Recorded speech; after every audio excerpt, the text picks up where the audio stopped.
evening, and welcome to ELOSOFUMARTAKES. This is our 367th take, live from the Alec Bradley Lone Star Studio of Azle, Texas. I'm your host, Barry Duplessis, as always, and I'm so proud, so pleased, and so privileged to be with you all tonight. It's going to be a fantastic show. Happy Father's Day, everybody. This is our 6th year of our annual Father's Day tradition. We know who we've got as our special guest tonight, but before we formally introduce him, we do have to thank the people that make this show possible. That, of course, is our sponsors, and tonight's show is brought to you by Drew Estate. Drew Estate is at it once again, unveiling a new era in the Undercrown story. The Undercrown story has always been about underdogs, and now the newest story of the era has taken root. The Undercrown El Tigre Dominicano is defining the new chapter for the Undercrown Brown, one deeply rooted in the Dominican Republic. For the first time, Undercrown embraces a Dominican filler forward expression with the elegant and rich Dominican filler tobaccos in full spotlight. At the core of El Tigre is a beautiful pairing of Dominican HVA and C98 leaves, tobacco selected specifically for their balance, structure, and aromatic depth. Together, they build a layered expressive base of flavors easily enjoyed by any fan of premium cigars. Above the Dominican base, El Tigre Dominicano features a Kinetic Corojo H99 hybrid binder and Ecuadorian Sumatra wrapper. Finished in a softbox press format, this blend presents a medium to full body flavor profile that is refined and expressive. Notes of white pepper and roasted espresso unfold throughout the experience, supported by earthy undertones that bring down and bring depth to your palate. Check out your Drew Diplomat retailers today for the all-new Undercrown El Tigre Dominicana from Drew Estate. And welcome, everybody. This is our 367th take. We're so pleased that you have joined us tonight. If you are tuning live on Facebook, like we broadcast nearly every Sunday night at 9:30 Central, 10:30 Eastern, or whether you're checking us out later on our YouTube channel, our video broadcast is always brought to you by Foundation Cigars. Foundation Cigars was founded by Nick Melillo. He began his career in the cigar industry at the age of 18, working in the cigar shop, Calabash shop, in his home state of Connecticut. He went on to work for a well-known cigar company. We just talked about him, Drew Estate, where he developed some of the most popular blends. In 2015, 11 years ago, he started Foundation Cigar Company to create unique and flavorful cigars that would appeal from everyone, from the novice to the most experienced smoker. And if you are tuning to us later, wherever you listen to podcasts, whether that be on Apple Podcasts, Spotify, Google Play, Podbean, or wherever you listen to podcasts, be sure you download, subscribe, and review. Our audio broadcast is always courtesy of our good friends at Gran Habano Cigars. Honest, compassionate, great cigars. Be sure you download, subscribe, and review today, thanks to our great friends at Gran Habano. And welcome, everyone. As I mentioned before, this is our 367th take. So without further ado, let's bring in tonight's guest. It's our special guest. It's Father's Day. Tonight's guest is brought to you by United Cigars. Smoke one today and start living united. Yes, it's Mr. Tom Lazuka of Asylum Cigars. Tom, how you doing tonight? What's happening, Bear? How you doing? Happy Father's Day to you and everybody out there. I'm doing fantastic. Happy Father's Day to you, Tom. Thank you so much, man. 6 years. This is 6 I years. know. It's crazy. It's officially a tradition now. Absolutely. Thank you so much for keeping this up with me. I had this, just happened to have you on 6 years ago. And Yeah. we had such a great conversation beyond cigars. And I was like, hey, how would you like to do it again? And you're like, yeah. And we've kept it up ever since. And we had our marathon last year with the megalophobia. We had two shows, so, with Let's Get Pairing and this show. And my kids still gawked and awed at how large that cigar was. They couldn't believe it, and they're like, "That was a year ago." They're like, "Are you going to smoke another one?" I was like, "No, we're gonna Yeah. we're gonna be a Please little no. bit more. We're gonna be a little bit more realistic with tonight's cigars." We're So, gonna go a little more traditional tonight. so but we're gonna actually have a special guest. You brought a special guest last time with your son joining us for a little bit. I'm gonna have a couple special guests joining us here in a couple of minutes. But before we get to that, let's go ahead and get down to business here. I've got three cigars. Everyone knows, the tradition by now. Tom, you're gonna pick my cigar for the night, or at least the first one I start with. Um, um, but I know I was kind of joking around in the green room before we started. I said, I know you know what one cigar I've got, but I've got two others here too. But let's start with the one that you knew that I was going to bring to the table tonight. We're going to talk more about it as the evening unfolds, but I have the all new Asylum Signature Series by Tom Lazuka. This is the 46 by 6. Are we calling it that we're calling it a Corona Gorda, right? No, it is. It's Corona Yeah. Gorda. Yes, sir. Yes, sir. And then I've also got um I've also got another cigar we're going to be talking about tonight as well too. It appeared in the news recently. It appeared in the news recently. We have the Asylum 13 Ogre, and then we also have the Asylum 13 Connecticut, both in 60s because we went small gauge with one. We couldn't do that for all of them. So Yeah. Yeah. so what am I starting the evening off with, Tom? We got to smoke the ass tonight, baby. We got to Yeah. smoke the signature series. Absolutely. Hey, well, I promised some special guests. Now, unfortunately, they won't be able to join us as long as your son did, because they've got bedtimes. So I've got two of my boys here. We've already got one in bed, and one of them not here, unfortunately. But this is Jacob and Jeremiah. Jeremiah, come on in. Hey, This is Jacob. Hey, Tom. Jeremiah. How are you? And can you wish him a happy Father's Day, please? And can you wish everybody Uh, out there a happy Father's Day listening? All righty, guys. Thank you so much. This is thank you. wonderful. Yeah. Do you have a good day with your dad? He wants to know if you guys had a good day with me. Yeah. What was your favorite part about today? Giving me presents? Oh, they've got some good ones. Yeah, I love you, my baseball present. Thanks, buddy. All right. Thanks, guys, for the best Father's Day. Appreciate y'all. Love you. Good night. Awesome, man. Awesome. Yeah. Beautiful. They and they yeah, they really did. They really came through on the presents this year, man. It was fantastic. And they're starting to get to the age where they're also getting more thoughtful too. And Yeah. it's really crazy. It's just, growing up, man. It's more than just I love the crafts too, don't get me wrong. They did some crafts for my 1-year-old at the daycare that he goes to that were pretty cool and touching.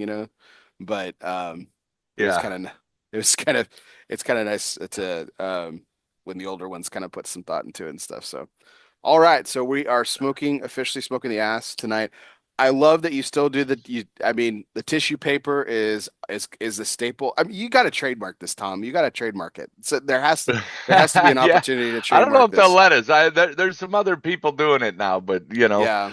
we like to fancy it up, and it really stands out on the shelf well, and it just lets obviously it covers and protects a lot of the cigar, but it still allows you to see the cigar itself and see, the wrapper and the sheen and kind of what it looks like. So we like to keep that cellophane off. Awesome.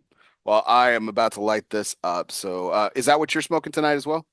Yes, sir. Yes, sir. All right. Well, I'm gonna use my ST DuPont monogram Biggie lighter to go ahead and toast this foot and light the cigar. I know um it it's really funny. Coop and I have been friends for way too long that we just like really know each other's palates, and like there's cigars where like I'm like, dude, you're gonna hate this one. Like or you're gonna really like it. And he's like, hey, I'm, like I think he got one of these before the show or something like that, or right, like a couple days before the show or something like I that. I think don't I know. got it. I gave him one at TPE. Okay, yeah, or I'm TGS thinking. or something. Yeah, yeah, yeah. Yeah. And he's like, Bear, you're gonna love this cigar. It's the best thing he's ever made. And I was like, it's better than the seven.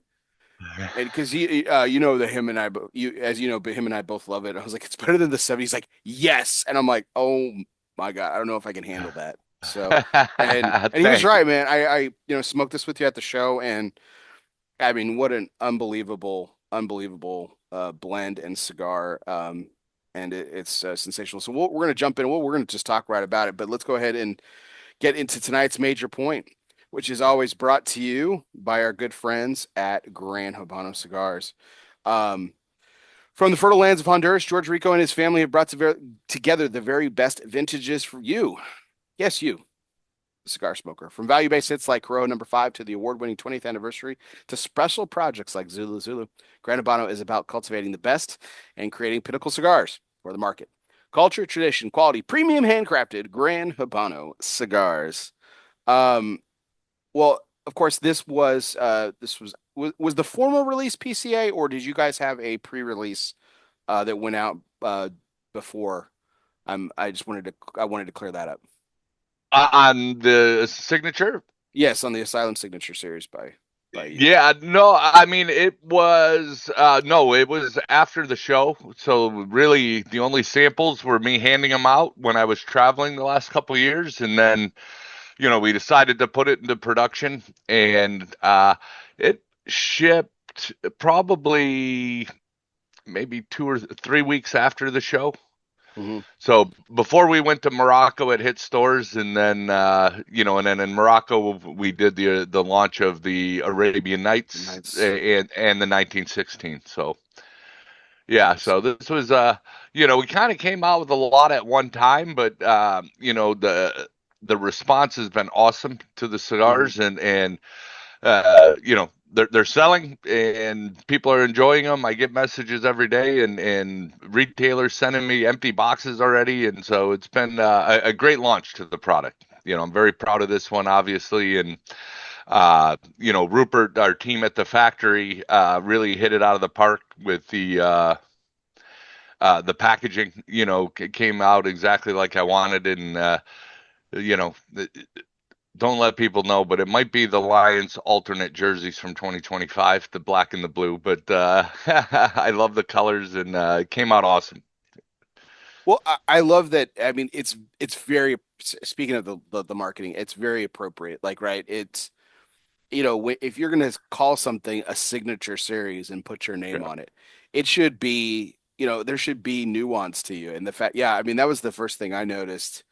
And Coop called it out too. Was like, hey, those are Detroit Lions colors. And I mean, I love that. I mean, how do you not do it? I mean, the only other cool like Easter egg is if you'd put, like a Jets pizza logo on the back or something like that. But but um, it's just you said you've been carrying the cigar around this for the last couple of years, and you've been handing it out and everything like that. What was it about this particular blend that it just kind of stuck with you, and you were just became your, I guess, for lack of a better term, became your walking around you know blend or Yeah, whatever. this was one of the final blends when we were doing the sensorium, and we were down to three. What I liked about this cigar, what I really like about this cigar is, when we talk about the makeup of the cigar, we use the San Andreas Maduro wrapper on it. We have our authentic Corojo from Honduras in it, and we have some of our Colombian tobacco in it also. And each one has their own quality, and the one thing I found though with this blend is that it isn't overpowering, yet it's full body, but it's super well balanced. Not one of the flavors like really jumps out and grabs you or overpowers you. Hmm. Just the earthiness of the Corojo and the San Andreas, that sweet kind of rich flavor, and then the Colombian tobacco adds like a really nice finish of sweetness to it also. And it just blended so well together. I like the way the smoke hits my mouth, and so it's just been one that I've just like, Rupert, send me like 1,000 of them. I need some, and so we originally did them. I just had them in the white tissue, and the factory would do them just so they knew they were mine, and they would just send them to me this way. And so yeah, I would just travel with them and share them with people, and people were just excited about it, and they're like, launch it now, launch it, launch it. I'm like, no, no, I'm not sure, but after a couple of years, Christian's like, let's do it. So we wanted, I didn't do any big ring gauges in this one. I know that might disappoint some of the fans, but we have the Arabian Nights has a 770. But this one I wanted to, stick more traditional, and truly just, uh, make a cigar that uh, shows people that we can do everything, and not just big ring gauge, but we can make I did a robusto, I did the corona gordo, and we did a and I haven't made a bellicoso in quite a few years, so we added the 54 by 6 bellicoso also. So there's something with a little bit bigger ring gauge, but not a huge ring gauge in today's standards. So but it's been a that's the great next success. box. That's the next Yeah. box I got to order because I haven't. That's the only one I haven't tried. I've tried a robusto, and I've had the Corona Gorda and the other one as well too. And it just, but yeah, it was. It's the only one that's eluded me at this point. So that's the next one on the docket for me. It's interesting you mentioned the way that the smoke hits the palate. I absolutely love the retrohale on this. I love the aroma that comes off this cigar. I don't know if it's just the mixture of that Colombian and the Corojo, um, mixed with the San Andreas, or if it's the whole thing, or if the way they all come together, or if it's something specific inside the blend. But the aroma is just, oh gosh, it's it's alluring and profound. I love it. It's wonderful. What's interesting you mentioned about the sizing. So I know you said I have a story about this too because I think it's very interesting. But you said I hope that doesn't disappoint people. What what was it about the blend that said, "Hey, it's just not going to work in these sizes," or was it like a statement like, "Hey, this is my blend. I want to do it. I want to do it my way." What was it? Yeah, it was more of a statement. It wasn't that the blend itself wouldn't work because it burns really cool in the bigger sizes, but uh, we make so many big ring gauge cigar sizes, and as I've been traveling, it'll be 14 years, July 2nd, since me and Christian started this company together, and there's so many events I go to, and they carry the big ring gauge, but they don't carry smaller ring gauge, and a lot of guys would be like, I want to try Asylum, but I just don't smoke 60s, 70s, or 80s. So it's like trying to get customers. Uh, we've talked about it on the show before. Hmm. I call it the gift and the curse, as the Asylum brand is so well known for the big ring gauges and the expectation that sometimes people forget that we're really good at making normal size cigars too. So, with this blend, I wanted to really focus on more traditional sizes, I guess, and uh, let people know we can put out a premium cigar that's fantastic in traditional sizes, not just big ring gauge. Right. I'm I'm really, without sound, this is going to sound so condescending, Tom. I'm sorry. I'm really proud of you. Um, I think it's awesome that you were like, hey, it's my cigar. I'm gonna do what I want on this. You know, you've been taking care of the fans for your entire 10 plus year history on with this brand. So like this is cool. But what was interesting to me, I had like, and you knew this too, because we even chatted about it. There were some quite discerning palates in the industry that smoked it at the trade show and just after that were really wowed by it, and that was impressive. Charlie Minato from Half Wheel, Aaron Loomis from Developing Palettes. These are some of the harshest critiques in my space. When it comes Yeah, to yeah, reviews and stuff. yeah, And to say nothing of to others. I mean, I heard a lot of retailers that normally didn't necessarily gravitate towards your blends or your brand were like wowed by this, and that you even kind of made reference to the joke earlier about the abbreviation that everyone's putting on it. Asylum Signature Series, Tom's ass. Yeah, we got it. Okay. yeah. But Well, it was um, funny because we just call it Asylum Signature, so we're getting ready for the trade show, and our wonderful lady Marcella in the office, who is like our jack of all trades. She takes care of everything, and she said, "Oh my God, Tom, I've got to change all the order forms and the sell sheets." And she's like, "We cannot put this out with ass. It has your name on it, Tom." And I said, "Marcella, it's hilarious. Let's just leave it." And and she's like, "No, no." I'm like, "No, don't reorder," because she had already ordered all this stuff. I'm like, "No, just leave it. It's funny." yeah, And it's like, everyone loves that, so we're like, we'll just go with it. And so it's been a kind of our joke, but you know, it's one of those things that, after, going on 25 years in the business, um, you know, uh, 23 of them working with Christian and, through Camacho and obviously the transition to Davidoff and then starting this with Christian in 2012, uh, to finally kind of put my name on it.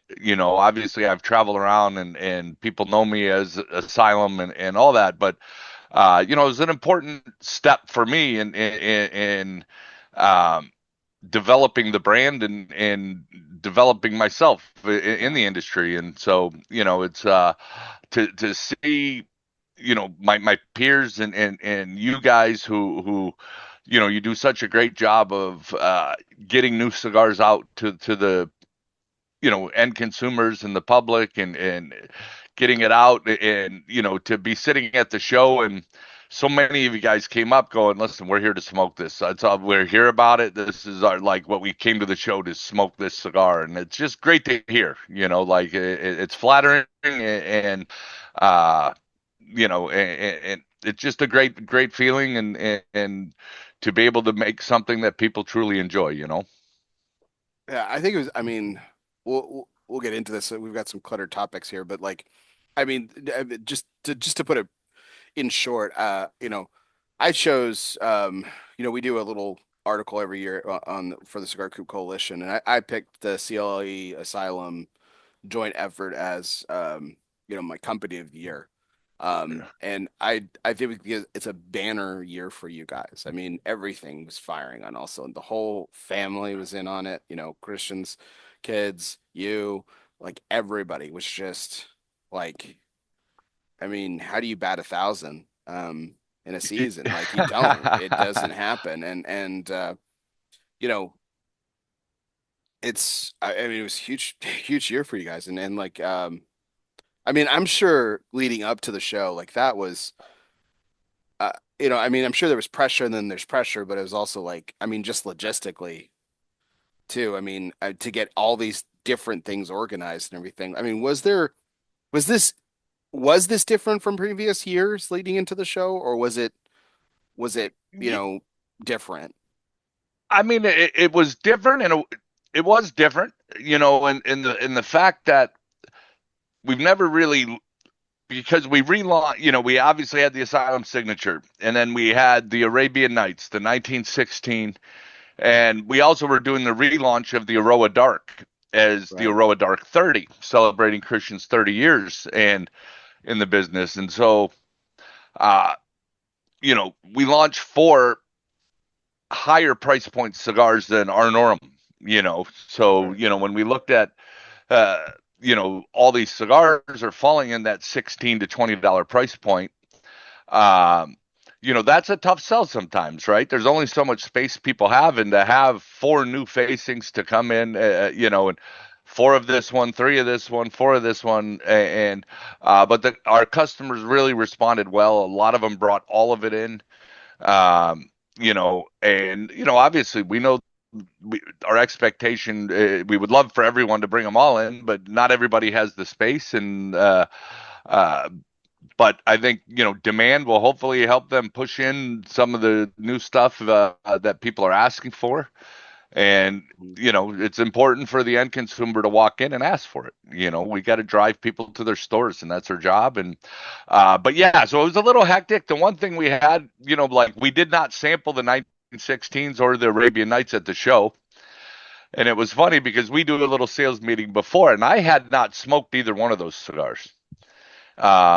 So Christian's son, Santiago, who did the 1916 cigar, uh, gave me a 5 pack. So I was able to sample that one.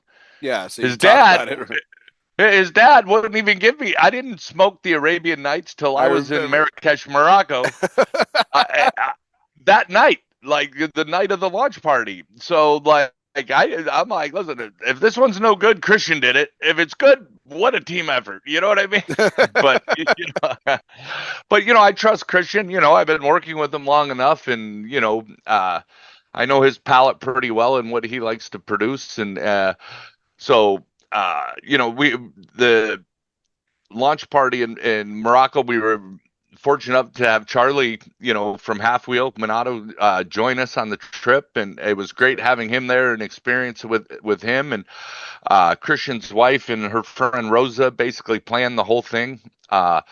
And it was just a really well done, well set up event. And it was first class. I mean, we had a great time. Uh, every venue was different.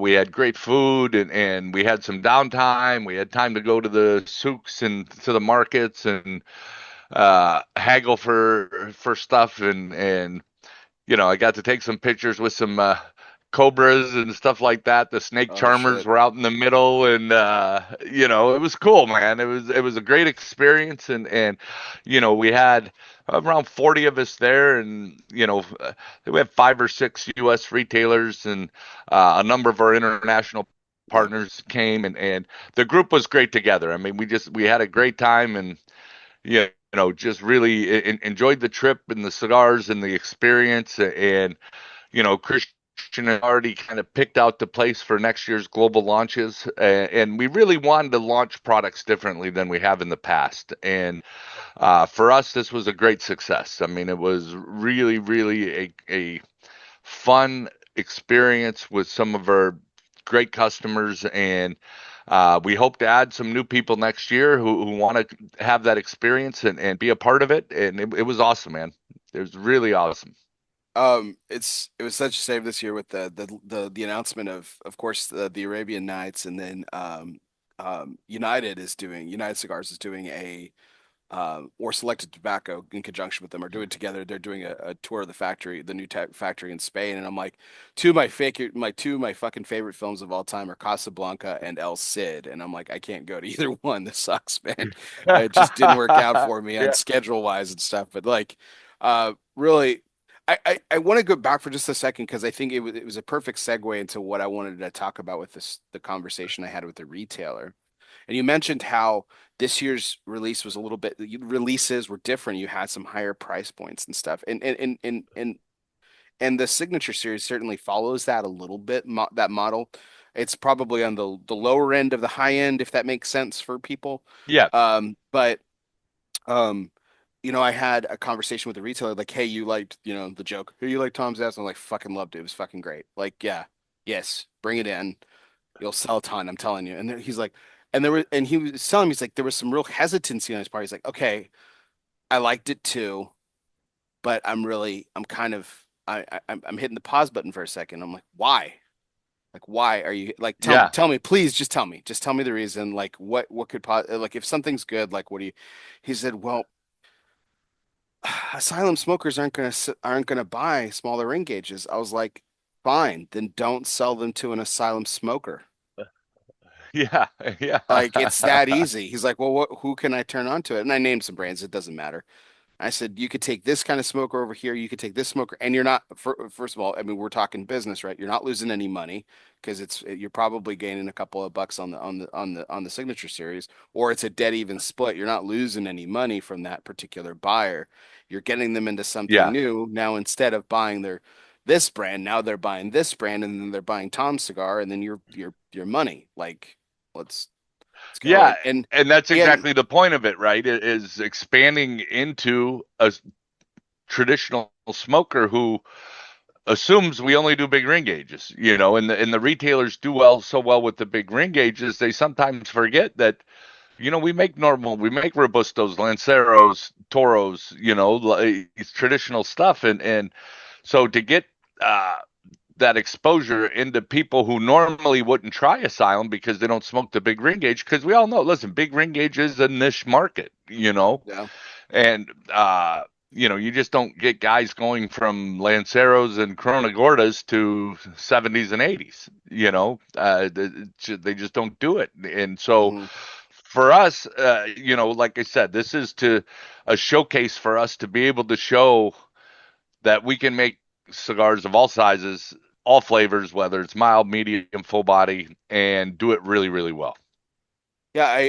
Um And I think it really clicked for it. And the retailer I was talking about is a very good retailer. So this isn't like, like, gosh, for all the retailers out there, like, yeah, that's easy, blah, blah, blah. Like, I made that connection. Well, like, listen, look, we all have our off days and everything, but I think, but I'll give this retailer some credit. Like to your point, Tom, like you make Robustos in other sizes, and listen, that's Robusto's my size. Like that's what I smoke normally, and almost everything else and everybody else's stuff.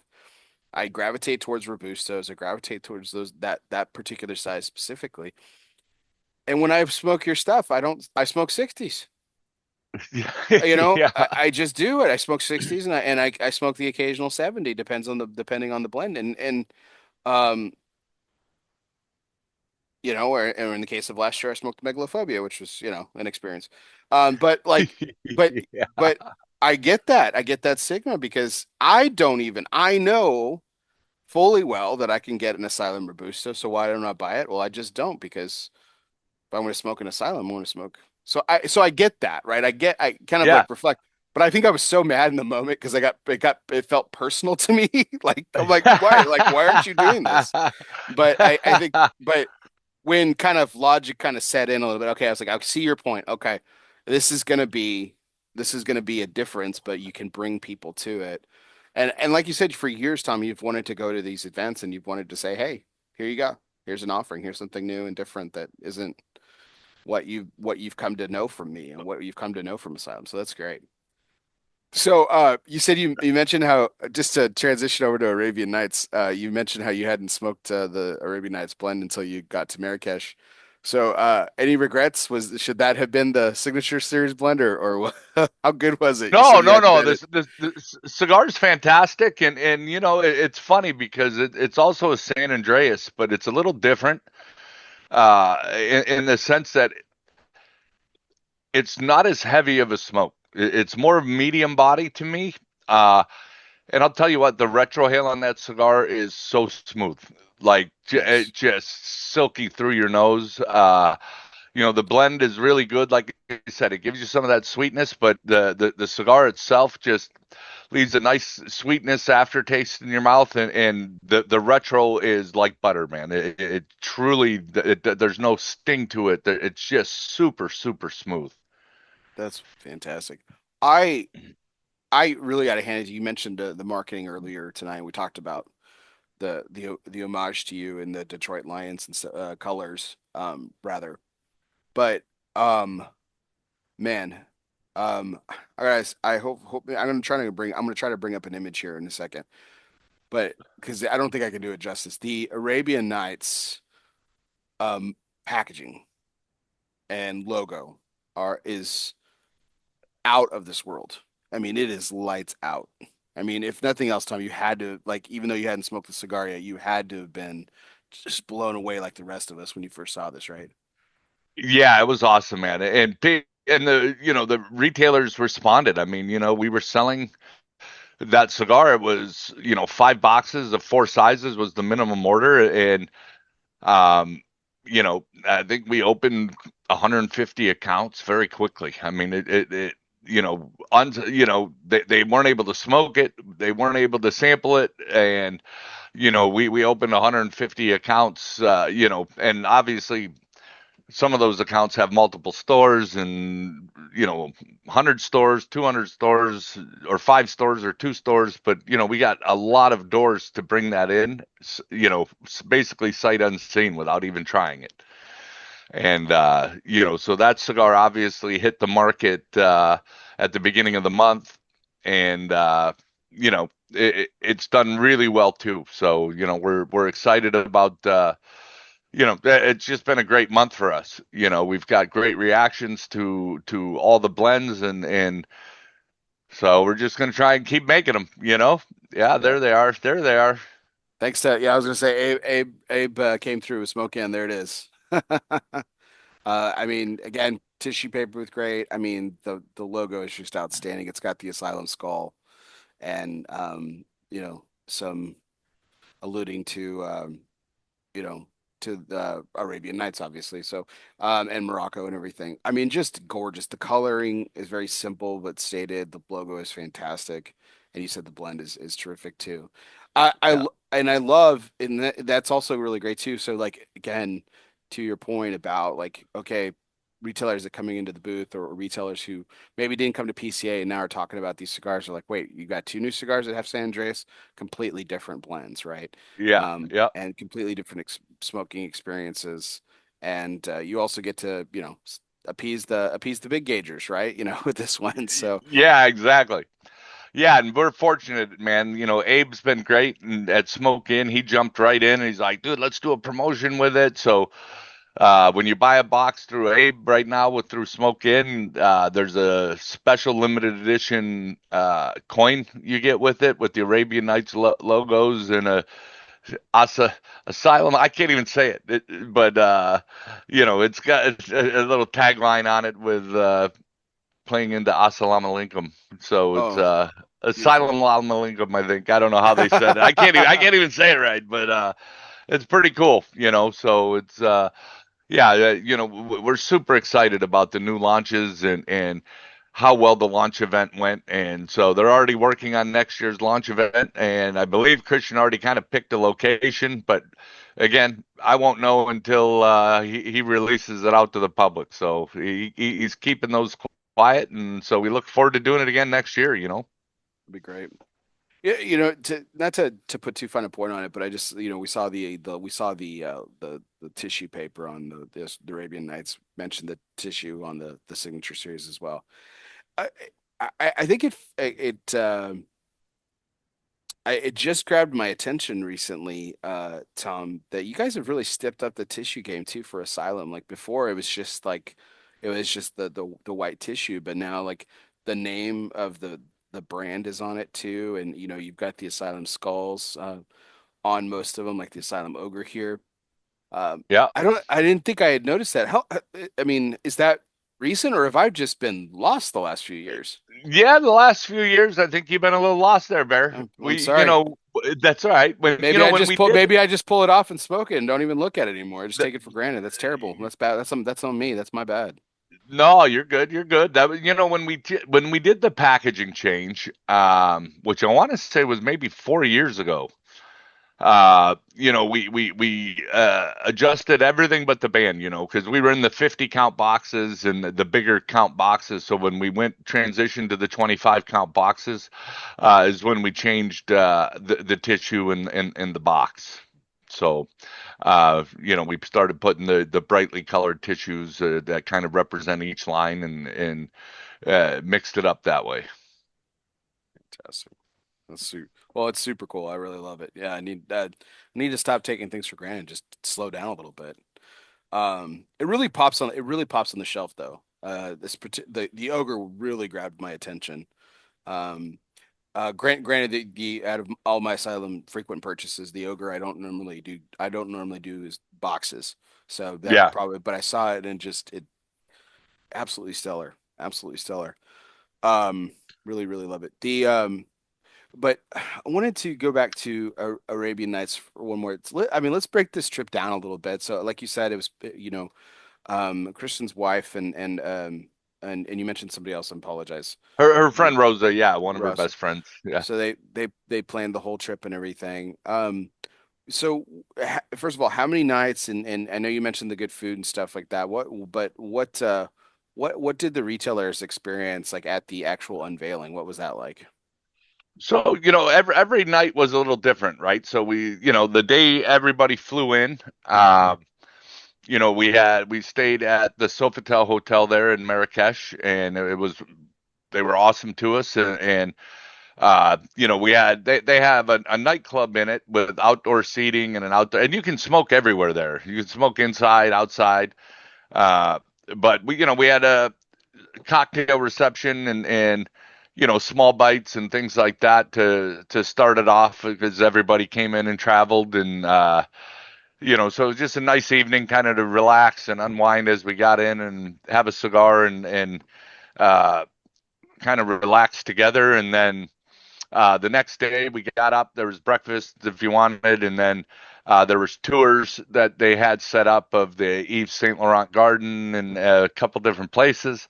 And then we had a lunch in the city, rooftop lunch, which was the amount of food they brought out was unbelievable. They just kept bringing different dishes and dishes, and the meal was awesome. They just had different, so many like steak and fish and chicken deal and couscous and all kinds of different stuff, you know. So we ate like kings, and then we're able to go back to the hotel, and you know, we went to the, you know, went back to the hotel. We had some time to relax before the first dinner.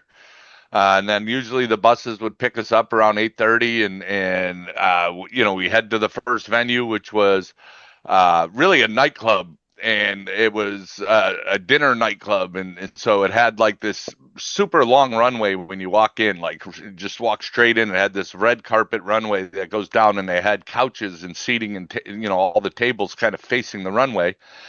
And then like every hour they had dancing like cabaret style and different, you know, they had guys and girls come out with fire and, you know, putting fire in their mouths and doing all kinds of stuff. And the stage, that runway would rise up and they'd be above you while you're sitting there. And then that leads you all the way to the back into like a nightclub where people were dancing and having a good time. So we just had our meal, we're smoking cigars, and that's where we kind of, we relaunched the Roa Dark 30 there, so everybody got to sample that night. Was a cigar that they got that night.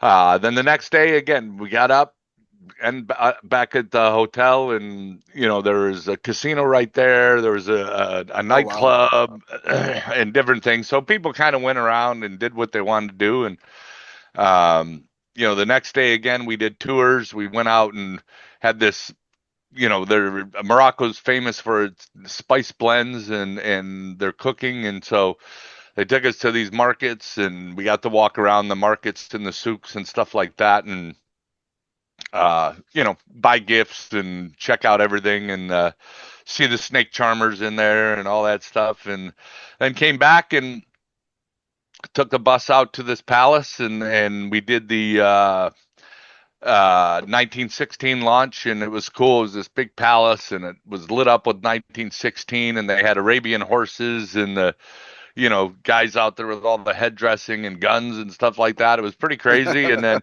had an open rooftop, and you know, and then we, you know, obviously everyone got to sample the cigars there. They got a nice gift with the you know, a little 3-finger cigar case, 1916 leather case with the cigars in it, and so everyone got to sample it there, and we had a great night of dancing and smoking. And then again, we ended up back. A big group of us ended up at the nightclub down the street called Babushka's till you know, 5:30, 6 o'clock in the morning. And Oh, wow. so didn't make any tours the next day, and but you know, just ended up at the pool. And uh, the last event was the Arabian Nights launch, and it was about an hour bus ride, you know, into the desert. And it was this cool, really cool resort. I mean, it was cool. It was just on the edge of, you know, you're out in the desert, and they had like all these huts and tents set up everywhere, and then they had like a pool area. They had a bunch of different pools, but like we had one reserved for us, and so you could just hang out by the pool. The bartender was there, and you could go ride camels or ATVs. Oh, wow. Okay.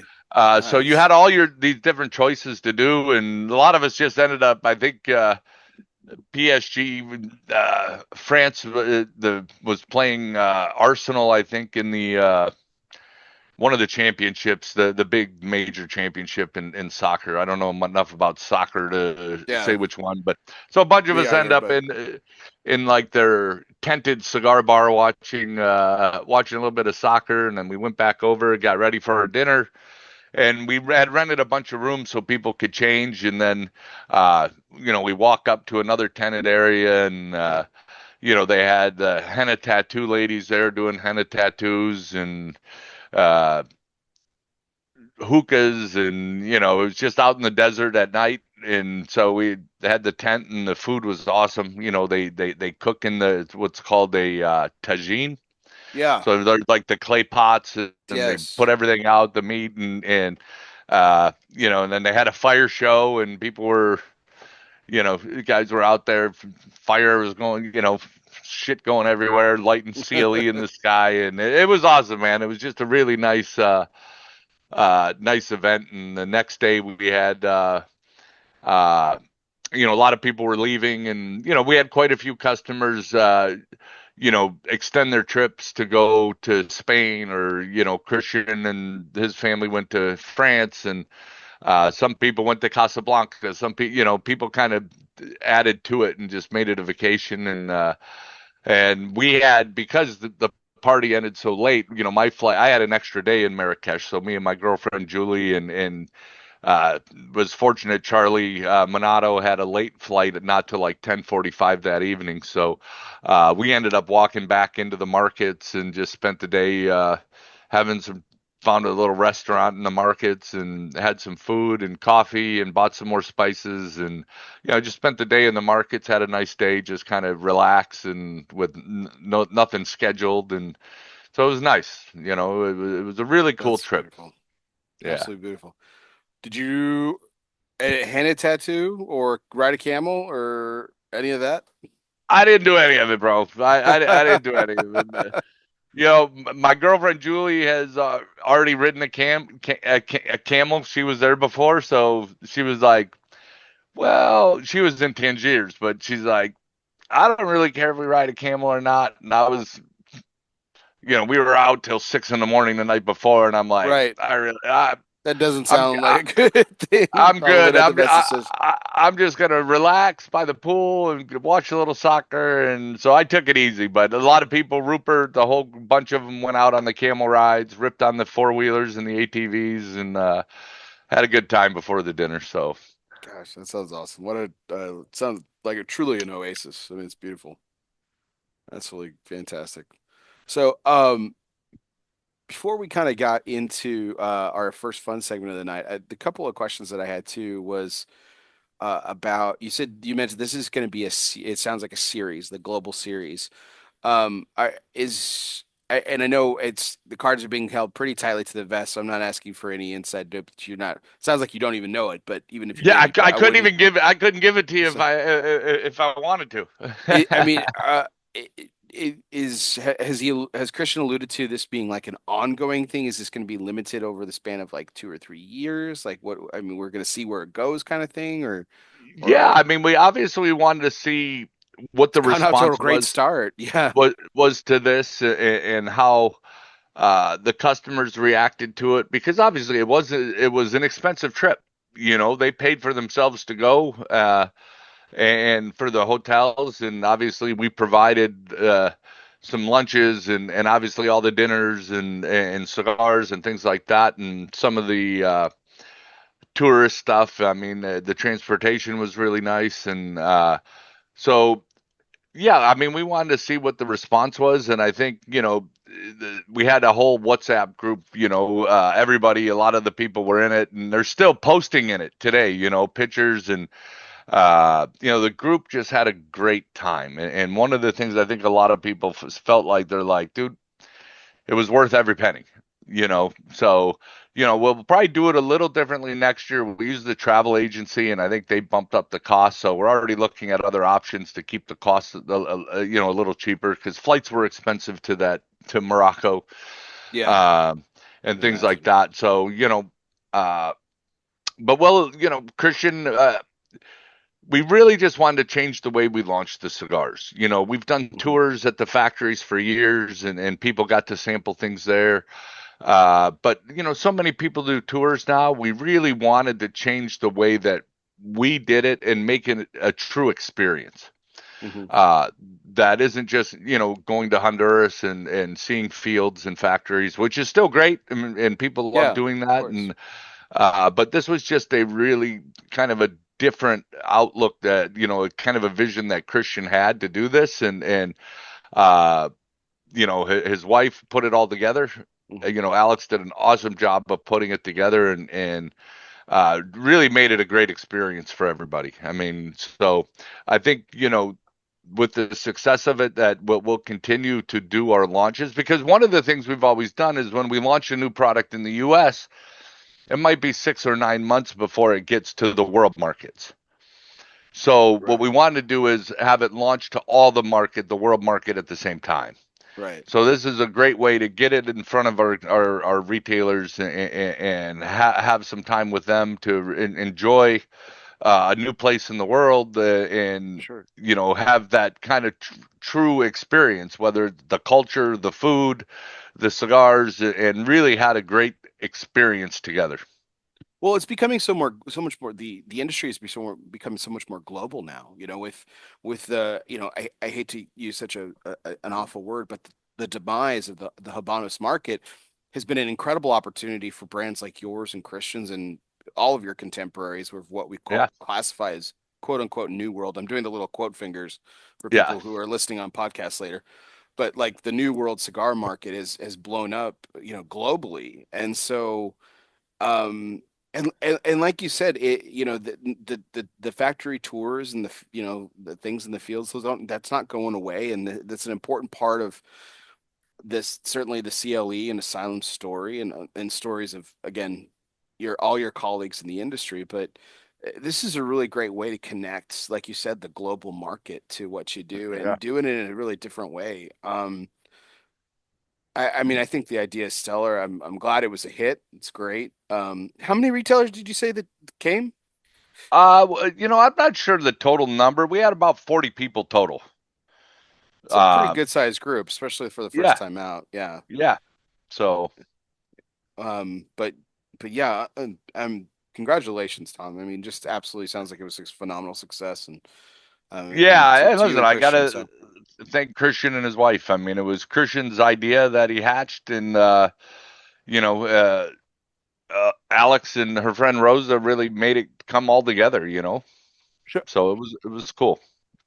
So I think I mean, there's two kind of, very personal and magical moments in the last 12 months for you here, Tom. Like, that I have to ask him. I mean, like, first of all, this is the first global release that CLE has done, and he chose your brand. I know you guys are partners and everything like that, and it's kind of all in one family, and you like to think of it that way. But I mean, he chose yours. He could have chose one of his releases, and very easily and everything. I mean, like when he said he was coming to you with this, even though he didn't give you many details, didn't even let you try the Yeah. cigar. What, how, I mean, I hate to ask the Roy Firestone question, but how'd that make you feel? I mean, it had to be really special. Yeah, man. I mean, for us, again, me and Christian have been working so long together that, I have trust in him that he's going to make a great cigar for us. And so, I really didn't think a lot about it. I was just excited for the day to come where we got to go there and see this new place and finally smoke the cigar. And, uh, so yeah, I mean, it was an honor to be there and be a part of it. And obviously, we also launched the 1916, which is kind of a new branch of the company with Tabacaleros Aroas with Santiago. And the best part was, Julio, who just graduated from SMU, is now on the road. He's working with the company, and Christian Jr. was there, and he's stepped in as our rep in Florida and Alabama, and he's doing a great job. So we have all three boys now out traveling and doing events and working in some aspect with the company, which I think is great for the Aroa brand and the CLE brands because Hmm. obviously the demands on Christian, he just can't be everywhere, right? And between the farms and the factories and the day-to-day operations, I would love to have Christian out on the road more, but he's, doing events in Europe. He's on the board, of PCA, and so he's got a full plate. He wakes up every day with 30 items on the checklist. So for him to be uh, he's just not able to travel as much like I am and hit the U.S. market, every week or every other week, and so now to have his three boys having the Aroa name and building their reputations and stepping foot into the business, I think is going to be really a great thing for the Aroa and the CLE brands. You know, uh, with you missing last year's PCA trade show, I had the opportunity to sit down with Christian at the show and do a very, very a personal conversation. It's probably the most personal I've ever gotten with him. And it was just it was a terrific conversation. I wouldn't even call it an interview. And in it said it was really he taught me a lot in just a few minutes about some things and how to slow down because I just started the interview like I normally do. I'm very excited, and even before I was kind of like, and it was me mostly being respectful of his time. You guys as principals of the company, it's just like really really busy and stuff, and so like don't want to ever take you away from business Yeah.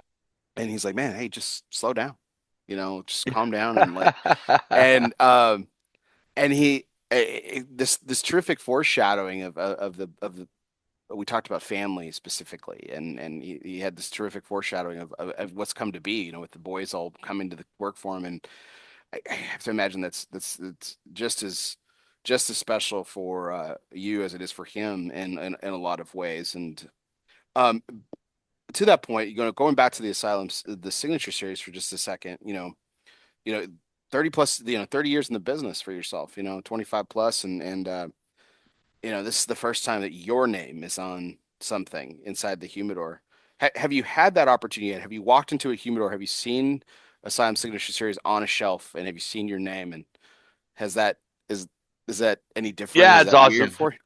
No, Okay. it's not weird, but it just, awesome because the feedback, like I said, it just people send me pictures of the boxes, empty boxes already, like just telling me how much they enjoyed the cigar, and that's the rewarding part. I never put my name on anything in the business, and other than my work ethic, and so Hmm. to finally do it and to see the responses is it's humbling. It's one of those things that just you want it to be right, you want it to be really good, but you never know. And so far the response has been amazing, and I can't say enough to all the customers that uh gave me the opportunity, and have supported the Asylum brand for almost 14 years now, and to trust in us to, again, because it's a step up in price point for the regular Asylum line, and to bring it in and get behind the brand the way they have, and it selling the way it is, it's been awesome, man. Well, I mean, I'm sure this is thrilling for you, but speaking of empty boxes, I had a devil of a time getting this box. So, so it's a Yeah, lot of yeah, empty boxes in your case. So I'm yeah. sure that's music to There's your more. ears and a lot of There's work. more coming, baby. There's more coming. They're on Oh, the way. absolutely. Wonderful. Well, got some more questions obviously around Asylum and CLE and couple and one particular personal segment we'll get into here in a segment, but let's go ahead and take a break and Yeah, do one of our Asylum, or excuse me, one of our fun segments for the evening, which of course is our presidential trivia segment. One of your personal favorites, Tom. yeah, yeah, It yeah, always yeah. brought to you by United Cigar. This is our presidential trivia segment. Now, check it out. So this is also another tradition that we've launched every year. This is our fourth year doing this. We are Yeah. from June 14th to July 4th is exactly 20 days. So we've coined it the 20 days of United Cigars. There's 20 cigars in a United cigar box. It's perfect to grab a box of United, smoke one every day from Flag Day of June 14th all the way to our nation's Independence Day. This is a very special Independence Day because it's our 250th anniversary, and I'm wearing my Rushmore 250th birthday tour. Yep, that shirt. Yeah, um, couldn't resist. Facebook and Instagram knows me incredibly too well. It's really creepy. I saw these shirts and I was like, yeah, I'm buying them. I'm a sucker. Here we go. Yeah. Because it's absolutely awesome. Um, but as you can post on Instagram, Facebook, or even the United Discord channel, post your United or selected tobacco cigar today. Hashtag United Flag Day. You'll be entered to win a contest. We've got a great prize pack of a box of United cigars, an American flag, yes, a custom vintage ashtray, and of course a United lighter as well too. So without further ado, let's get into the segment. Ready to live the United lifestyle? Launch your palate voyage with United Cigars. You can celebrate 250 years of excellence with the Red Anchor, or experience elegance with La Gian Havana. Rekindle the spirit of 1776 and light up the skies with a firecracker. Then celebrate honor, pride, and accomplishment with the Gold Star. Jet set the globe and capture luxury with Atabate, Byron, Alfonso, Bandolero, or now the Nelson line from Selected Tobacco. Don't just smoke, smoke United. United Cigars since 1901. United we smoke.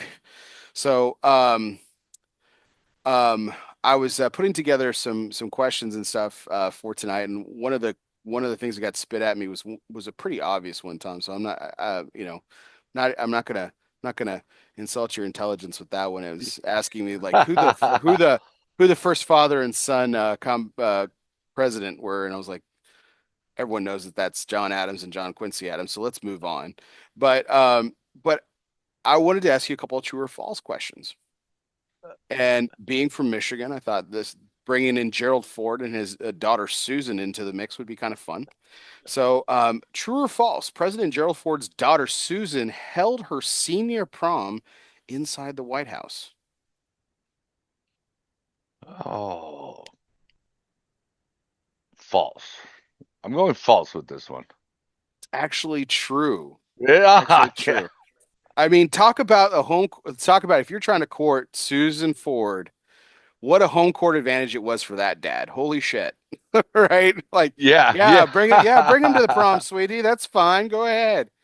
By the way, we're having it at the White House. I mean, that man, that had to have been a thrill for those seniors. I think my senior prom was at a country club, if I remember correctly. It's a long time ago. Yeah. Do you remember where your senior prom was? Yeah, it was at a hotel in downtown Detroit. It was Oh, okay. uh oh, what the heck? I can't remember what hotel. I could tell you where it is, but I don't remember exactly where it was. Or what the name of the hotel was. It was oh man, it was right across the street from the Rensen, but I don't remember the name of the hotel. That's funny. What high school did you go to, Tom? I went to Allen Park High School. I'm a Jaguar. Nice. And is that in like Detroit Independent School District, or is that in a It's suburb, south, or it's a suburb just south of the city. Yeah. Yep. awesome public or private? Sorry, I'm completely I Public. know nothing about Michigan schools or anything like that. Yeah. Okay. No, public. Yeah. Um, I have to I have to like imagine it being just so cool to have your prom in the White House of all places. It's got to be super cool.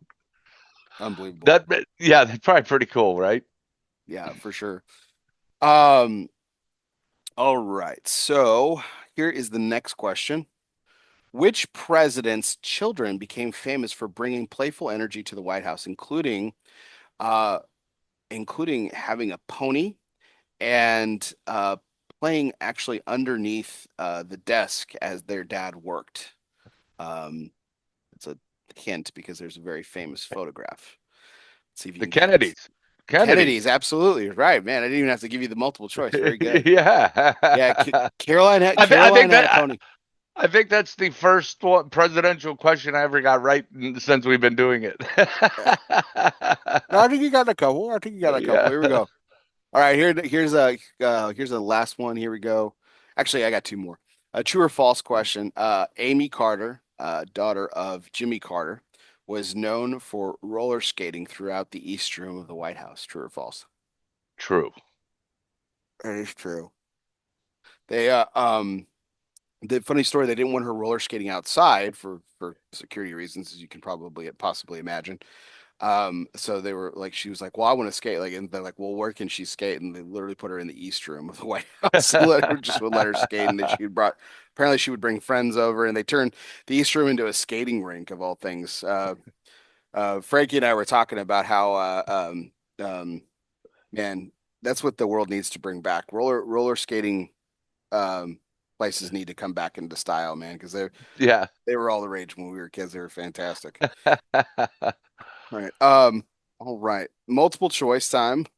What which US president launched a podcast in 2019 with their child or children? Was it Barack Obama? A, Barack Obama, B, Bill Clinton, C, Donald Trump, or D, Joe Biden? What year was this? 2019. 2009, 2019. Oh, geez. My guess would have to be Donald J. Trump. It's actually Bill Clinton. Bill and Chelsea started Really? something in 2019. Yeah. Um, I never seen really. it. Yeah, it's now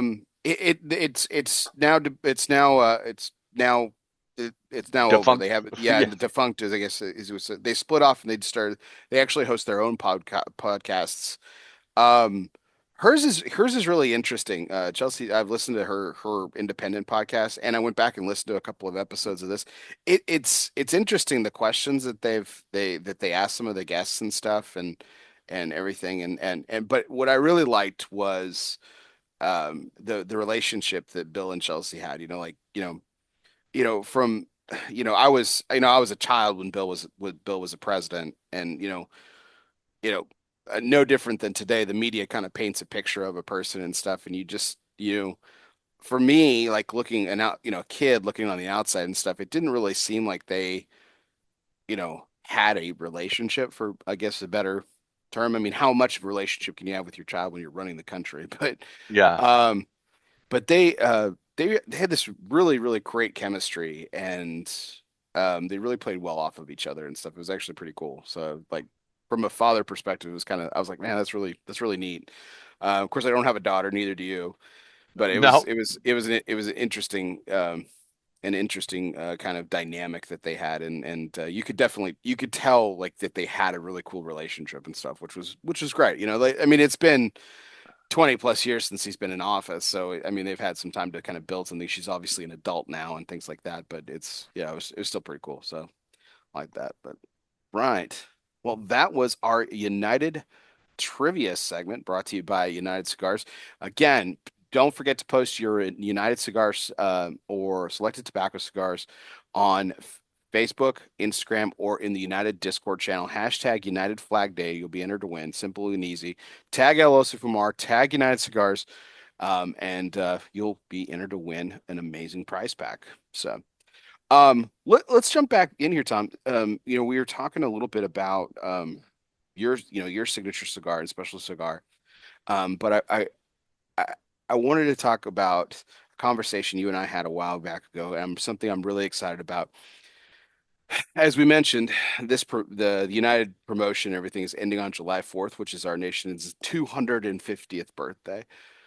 It also happens to be my wedding day. And a while back I gave you a call and I was really nervous. I know you know that. I know you were chuckling on the other line a couple times, but you know, I Chuckling wanted now. I wanted to I wanted to ask if you would do the honor and make a cigar for me and for Frankie and to have at our wedding and everything. And of course, you were more than generous and more than kind and obliged us and everything. And it's something we're really excited about. We don't have a preview yet, but I'll definitely take a lot of pictures and everything on the big day and smoking that cigar. I'll be really excited to do that and everything. But um, I wanted to bring this up because one, I had to extend some gratitude to you, Tom, publicly Yeah. on this podcast. I know privately I've thanked you about a billion times, but it really means the world to me. You know, it was really funny. Coop and I were actually having a conversation before I asked you. He's like, "Have you thought about asking somebody?" I said, I really want to." I was like, "Yeah, I mean, there's a lot of people I could have asked and felt comfortable-ish." But I was like, I really Yeah. want Tom to make me a cigar. He's like, Tom would absolutely do it. I was like, you really think so? And but it's just you've made the process incredibly easy and everything, and you've just been so gracious. And with Yeah, we've it talked took about how us a busy little you've been. longer. Well, it just really it was like getting the right uh type of what do you call it, JPEG or whatever. So he had to kind of recreate it, and so it took us a little longer to get the bands in. But I know they got some boxes being made, and the bands I think arrive tomorrow, and so we'll get the cigars put in there and get them shipped out. So I know we're cutting it close, but I promise you they'll be there. I'm not worried about it, Tom. I'm so grateful to you. Thank you so much No, it was my for pleasure to do it for you and it's Frankie. You it's know. gonna be an honor and everything. And I know you won't your busy schedule as we've been talking about a lot tonight. Yeah. won't allow you to be there, but I know you'll be there in spirit, And and I it'll do, be an I honor. So appreciate the invite too, and I really wish we could have made it, but unfortunately, the 4th of July and events for me are usually packed in Michigan, so I just couldn't get out. But yeah, yeah. I wish I could be there with you. I would have loved So to enjoy the day with you, but I'll be there in spirit, Bear. I promise you. absolutely. I mean, it's a crappy time of year, crappy day, crappy time to travel and everything like that. And I mean, the event will be small but distinguished, as I like to say. And we'll be smoking some amazing Asylum cigars. So I'm thrilled about that. Um, but to go back to a little bit more official Asylum business and everything, the um, kind of well, and this is also, I mean, to speaking of celebrations, I mean, this is a perfect segue. And what I'm lit up. I finished the Asylum Signature Series. Unbelievable. This is probably the fifth one of the Corona Gorda that I've smoked. And it's unbelievable. Just the aroma, Thank as you. I mentioned before, the retro hills is incredible, and the flavor is just outstanding. I mean, it is. Tom, you know what I said about the Asylum 7. Yeah, And Coop was absolutely right. This is the best cigar you've ever made. I mean, hands thank you, down. man. I Thank you. mean, and I know you're proud of it. But I lit up something else now, and we're going to talk about this. I mean, so the um, New York Knicks decided that it was the first time in 50 years that they get to hoist the NBA championship trophy above their heads. And I know you're a Detroit guy, so I know that at first glance that probably has no connection to you and probably doesn't excite you too much. But you had to be pretty excited about Karl Anthony Towns, the star center from the New York Knicks, lighting up one of these bad boys, an Asylum Yeah, Ogre during the victory parade. that was pretty cool. Yeah, yeah. Like I said, I have to send them out some boxes. Uh, I mean, that had, I mean, man, what a year.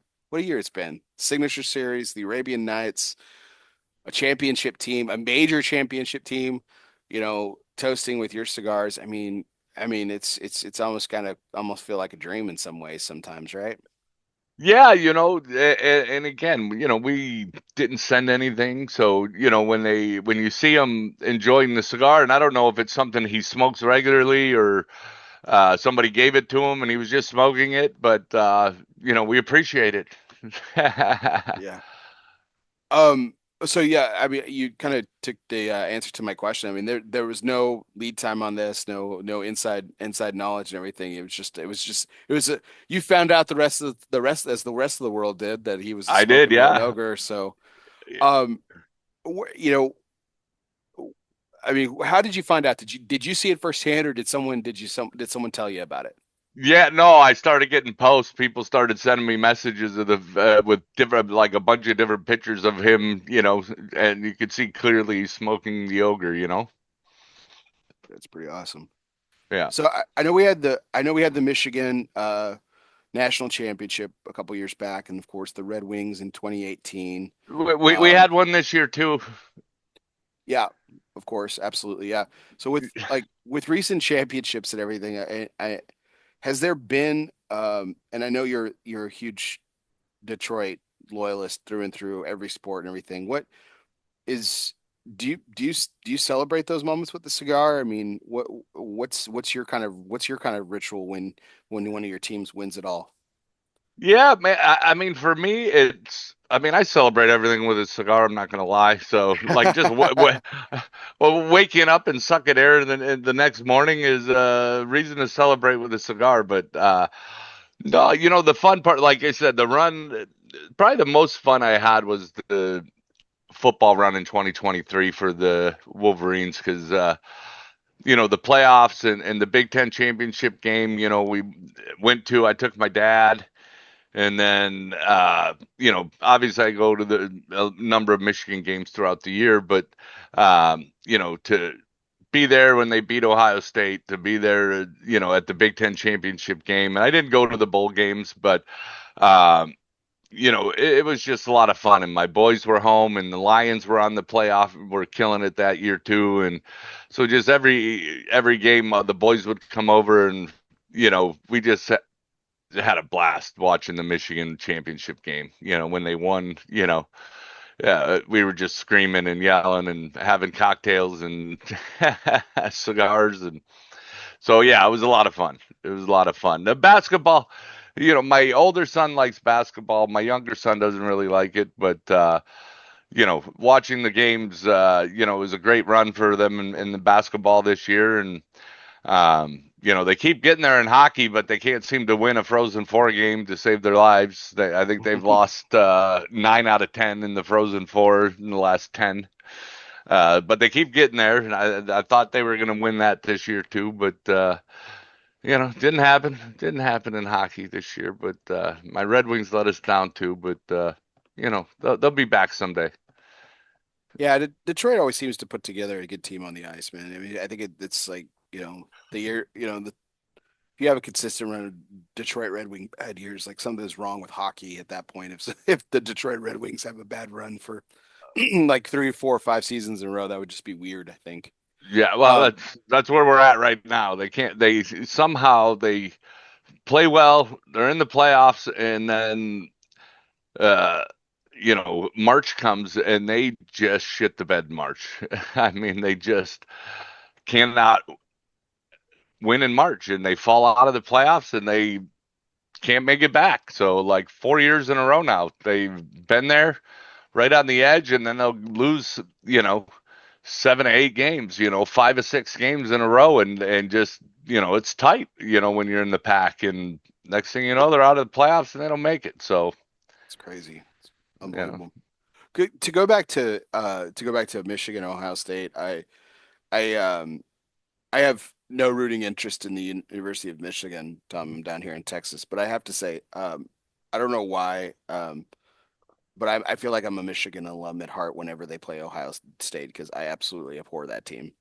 Um, I have this really strong hatred for Ohio State, and I don't know if it's because they're just really pompous with the Ohio State thing, or if it's just because I've never been a fan of uh, the way that they play or their coaches or whatever, man. But God bless. yeah, those Um, horrible colors. I mean, they're terrible colors schemes. No. um, but well, yeah, well, when last time when Michigan beat Ohio State,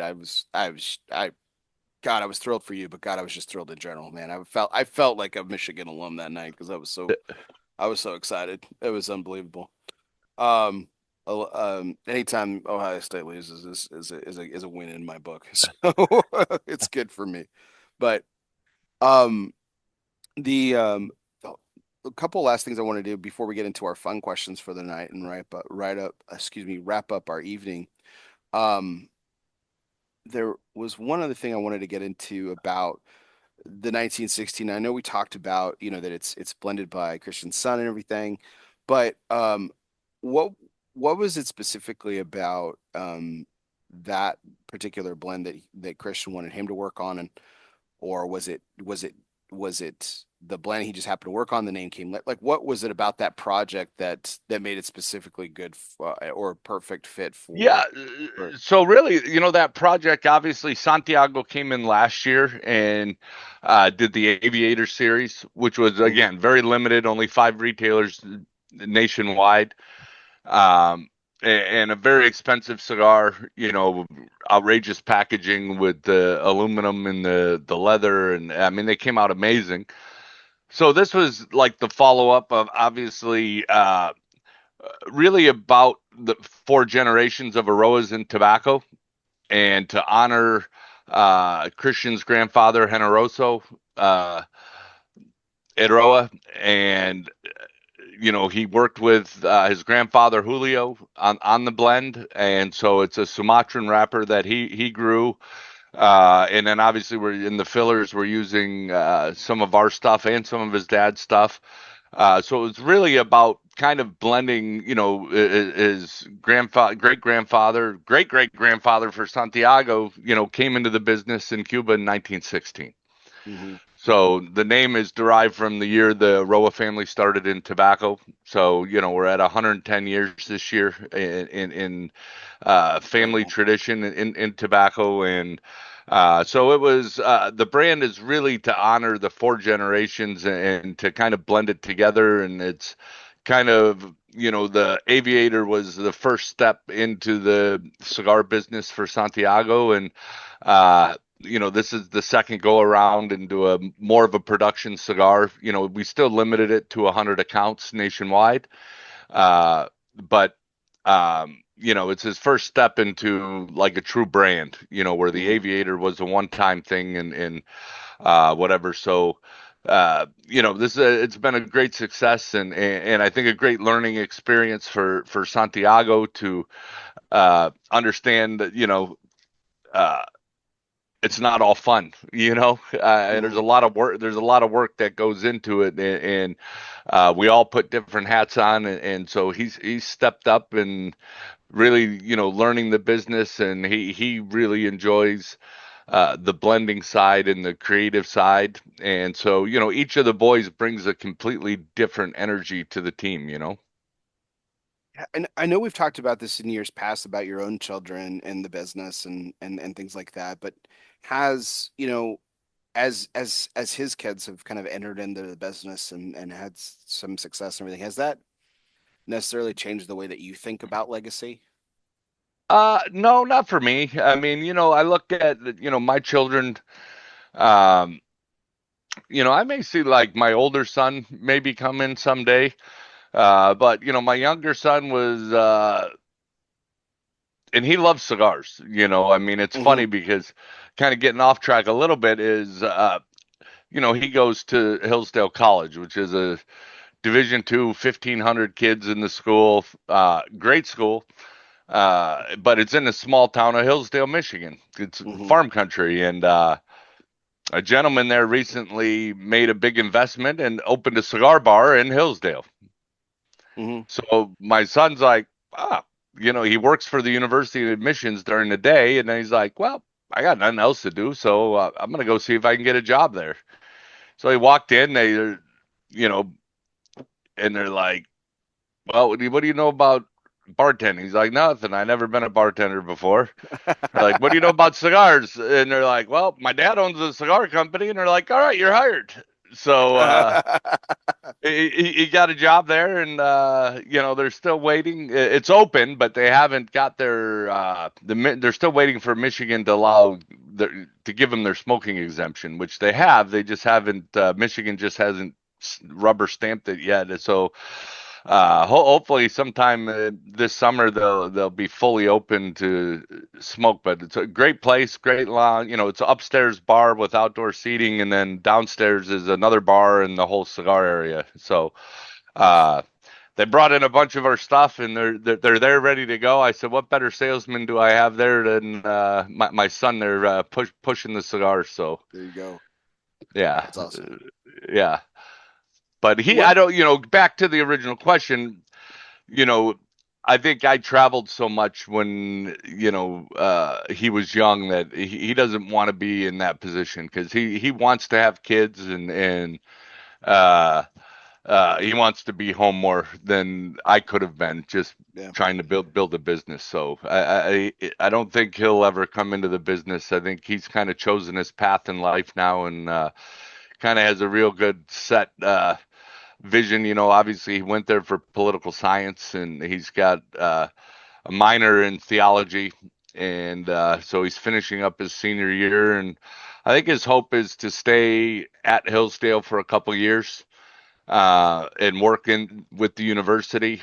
And his girlfriend will be graduating in a couple years too, and then. I think he's made the decision to become a pastor, so he's going to go to Oh, seminary. wow.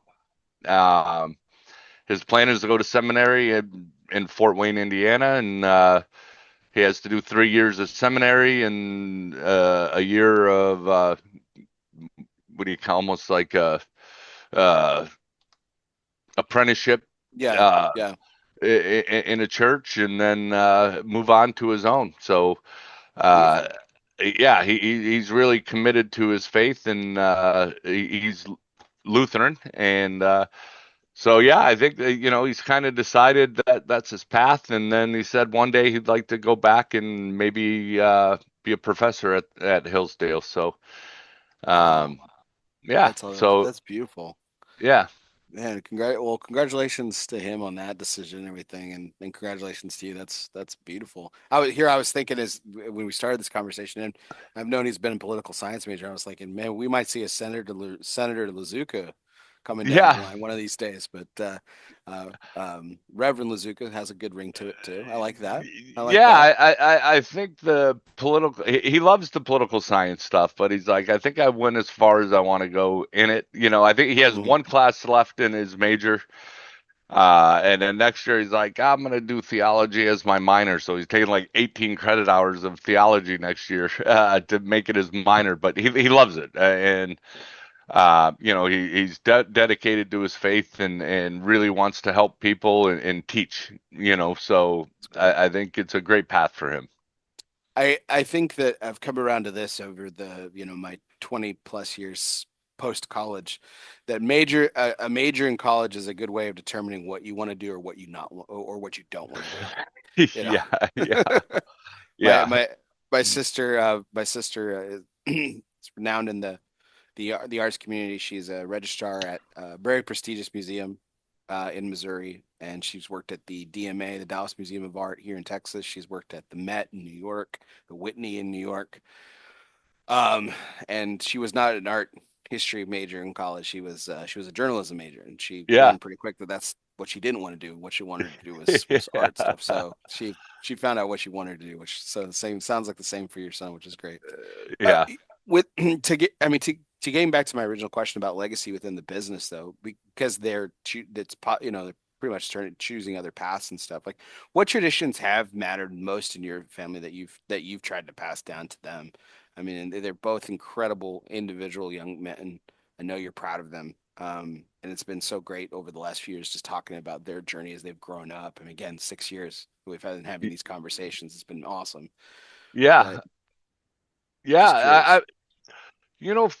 For myself, I think a lot of tradition for them has to be made on their own, because they each like so many, they're so different, Yeah. and so one to the other, um, they're just very different in what they like and what they believe in, and so, traditionally for us is I don't know if we've ever had that many traditional things that we do, every year.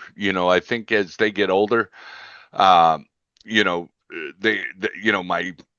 sons love to fish. So, we've been taking more of those experiences in fishing. Like I said, last year, Hmm. uh, we went to, well, me and my youngest son, pardon me, went out to Alaska and did the salmon run in Oh July. God, it's so awesome. Right before the show last year, right Right. after the show, we went out to Alaska and crushed it. It was amazing. I mean, it was really a great trip and a great way to spend the week with my son and just catching tons of salmon and fishing and seeing the beauties of Alaska, but and now hopefully, they get more into hunting and they both, my younger one likes the shooting sports uh and shooting and shotguns and I hope to add them in and get some more hunting in with these guys, and so kind of rebuild the traditions of maybe a deer camp together and or duck camp or whatever it is, a fishing trip. As they get older, their time becomes less and because they have more responsibility, but hopefully we can just start building some of those yearly traditions of hunting together and spending that time. And when they start having their kids, bringing them into the outdoors and enjoying, enjoying Mother Nature and the fruits of getting out there and spending that time together. Absolutely. As we kind of delve into the last few questions of our evening, Tom, I just want to thank you again for spending another Father's Day with me. As we mentioned several times, the sixth year, and I will do year seven again next year and everything. But Yeah, just been thrilled to carry this tradition on with you and kind of reflect on moments like these. As our kids get older and as they become start, your kids became, started as kids when we started this, and now they're men, you know. Yeah, yeah, So coming in their own and everything, and my kids went from babies to now they're kids. So it's yeah. it's it's crazy, and I still have It a goes baby, and but it goes fast, but it goes yeah. fast, and it's you got to enjoy it, Hmm. like you sit back and I was telling you earlier, unfortunately my younger one was on the show with us last year and he would would have been on with us again this year, but he had some car trouble this morning, so which is crazy because he wasn't a mechanical kid growing up. He was an arts kid, right? Like, Yeah, he played sports and then he's like, Dad, I want to sing and act and do all that stuff. And you know, today he calls me. He's like, I got a problem with my tire, but I can't get in to fix it, till tomorrow. And then he's like, my brakes just went out. He's like, the pedal went to the floor, so he pulls over. He's like, one of my brake lines, blew out. And what'd he do? He Googled it, went to frickin' Auto Riley's or the auto parts store and bought the parts and redid his brake lines. So that's what he spent Father's Day doing. So he didn't get done early enough to said he ran into a few other problems where he had to replace the caliper and all that stuff. But no, it just makes me laugh because he was never really, my older son was that he would tear things apart and build them, and this one he never did that. But now he just kind of Googles and learns how to do it and goes right after it. that's awesome. What Yeah, a complete difference. Yeah, I remember when we first started doing these, and he was just getting into the acting, like he had just made that transition from sports and to really doing theater and stuff like that. And I knew that was a lot of fun for you to watch him and see him do those things and everything. And now, he's on to everything else. It's been great. And then and in the middle becomes just yeah, a mechanic by hobby. So I mean, I'm glad he's okay. Glad he's safe. Obviously, that's the yeah. number one thing. But yeah, hopefully he can catch up with us next year because that was a huge thrill last year having him on. That was so awesome. Um, well, let's get into our next fun segment of the evening, which is our Everybody Eats segment brought to you by Pastani Cigars. If you always make sure that your servant's towel is bigger than your appetite, everybody will always get theirs. Pastania Cigars is more than just great cigars made by cool people. They embody an attitude of gratitude and grit. With Pastania, everybody eats. Um, so Tom, I wanted to, I kind of wanted to segue from the last question about traditions into this food tradition, into this food segment with food traditions and everything. Is there is there a style of cooking or a particular dish or food that you hope your sons take to their prospective dinner tables as they start their families and grow up and go from young men to men? Is Yeah, there? I mean, I don't know if there's a specific style. It's funny because I look at kind of growing up. My mother had a large family, and everyone was always together. For the holidays, and our grandmothers really held those traditions together. And as we've lost our grandparents through the years, a lot of those family traditions kind of disappeared in my family, where we're not, it's not all the cousins and family all together anymore. It's kind of broken up and we don't see each other as much as we should.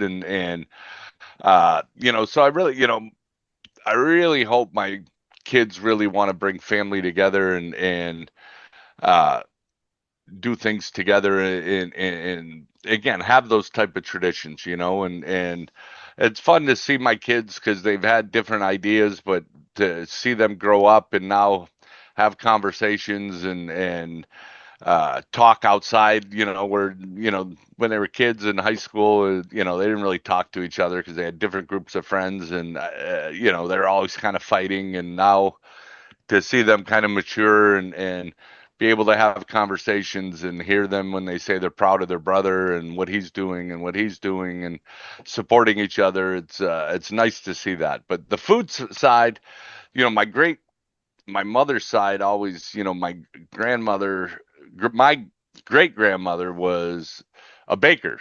She had a bakery in Wyandotte, Michigan, and she made some specific stuff. She was Macedonian and she made these desserts. And my mother is the only one that makes them now.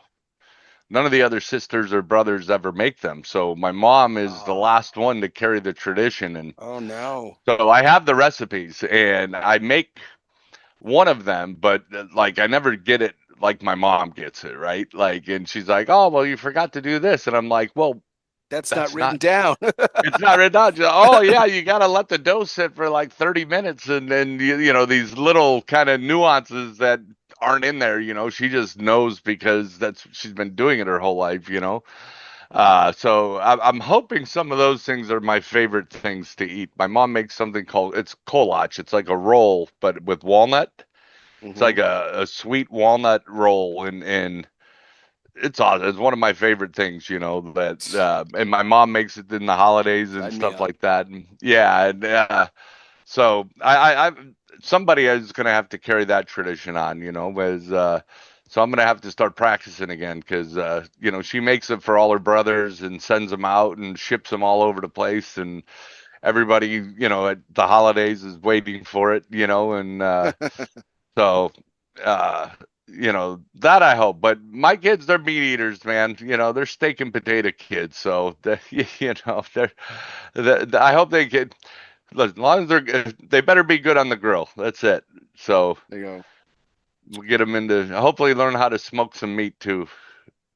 Yeah, when one of these days when these boys make honest women out of the ladies of their choice, you'll have to pass those recipes on. But leave the nuance stuff off that they have to learn too, because they Yeah, exactly. you can't make it easy on them. They have to There's learn the got to be nuance stuff. got to be some trial and error, right? You Exactly. can't just yeah. We got to make sure they don't make it as good as I do. Yeah, it's part of the initiation process of getting into the Lazuka family. Figure out the rest of the dough for 30 minutes for Christ's sake. Come on. Uh, Yeah. awesome. All right. Well, that'll bring up our next question, our next segment, which is, of course, our this or that segment brought to you by uh, Artista Cigars, which is truly the last hidden gem of the Dominican Republic. With nearly 70 years of rolling cigars, the family behind Artista believes in honoring their long-held traditions of handmade artistry. Artista's blends include factory-exclusive tobaccos and front marks for every budget. In fact, Artista has one of the most varied portfolios in the market today. There's something for everyone at Artista Cigars. Now, if you're like me, you can never decide what to smoke. And if you don't have an Asylum Ogre or a Signature Series handy, you can reach into a box of anything that Artista has to offer. You know you're going to get something truly special. So, this is our rapid fire segment, Tom. So, like again, I'm going to just give you a choice between two things, and you pick. So I think I know the answer to this one because I think you just answered it, but I'm going to go ahead and ask it anyway. Grill Master or Pizza Night? That's a tough one, man. Yeah, I know with the jet. Pizza Yeah. is my weak spot. That I don't know if I can pick between those two. Like Okay, but it is a good look, one then. Okay. if I had to pick anything, I would probably pick pizza over it because I love pizza. Now I can't eat it like I used to, but like, man, I love pizza. Like and today, because you know my health and diabetes and trying to be a little bit healthier, I'm gonna go grill master. But like, if you Nice. would have asked me 4 years ago, it would have been pizza for sure. Because and pizza, I love pizza, man, all of it. Chicago, Detroit style, New York style, it's all awesome. Nice. There's a place specifically when one of these days when our life slows down just enough and you visit Fort Worth, I want to take you out for pizza. There's this place in town that it's called Zoli's, and they have that they most of their pies are New York style or whatever, but you can actually get Detroit style in a lot of their Yeah, selection, but it's like limited. So like they only make a few of each pie like per day because it's so labor intensive, as you remember from Jets and stuff, yeah. your Jets days. But um, I'm gonna be so pissed if we show up and they don't have any available. But I'm gonna do a call ahead or something. But I really want to take you there because I know you have a Yeah, penchant for pizza and I love their when I've had their Detroit style yeah. and it's incredible and I'd I'm love to looking get your forward to it. thoughts. Looking Awesome. forward to it, man. All right. Would given your recent travels of far, far away, I wanted to ask if you had a preference for vacation. Are we doing a staycation or are we traveling across overseas? No, I like the traveling overseas, man. Like I really do. I mean, you know, I've been in Michigan my whole life, and but no, if I've got the chance to travel and see something new in the world, I'm definitely doing that. So here's an interesting one, and I've thought a lot about this because I've been asked about this as a father recently by a lot of some people from my church, and people are becoming new dads and stuff, or their kids are just getting into that age, as the appropriate ages when this. Would you Are you a teach by example, or would you rather teach through conversation type of dad? Uh, I'm more of a teach by example. Yeah, I'm definitely a teach by example. It's funny because I grew up with a dad that had very little patience. So it was like, hey, we're gonna change the brakes or we're gonna fix this, and then he's like, all right, just hold this, and I'm like, well, what am I here for, dude? I'm not here to just hold the screwdriver or whatever, right? Like he would always include me in it, but I'd end up in a fight with my dad about something at some point. Not all the time, but like it was just funny because he was always he was always a firm believer that whatever you do, do it to the best of your ability, because you're putting your name behind it. And so, uh, but he wasn't the most patient teacher. He would include me, but he wasn't a patient teacher. Yeah. So with my kids, I try and be more patient with them and whether they want to start a new business. And, I've done that with my older son a few times now where so I'm just trying to teach him how to he's an entrepreneur at heart. So how Hmm. to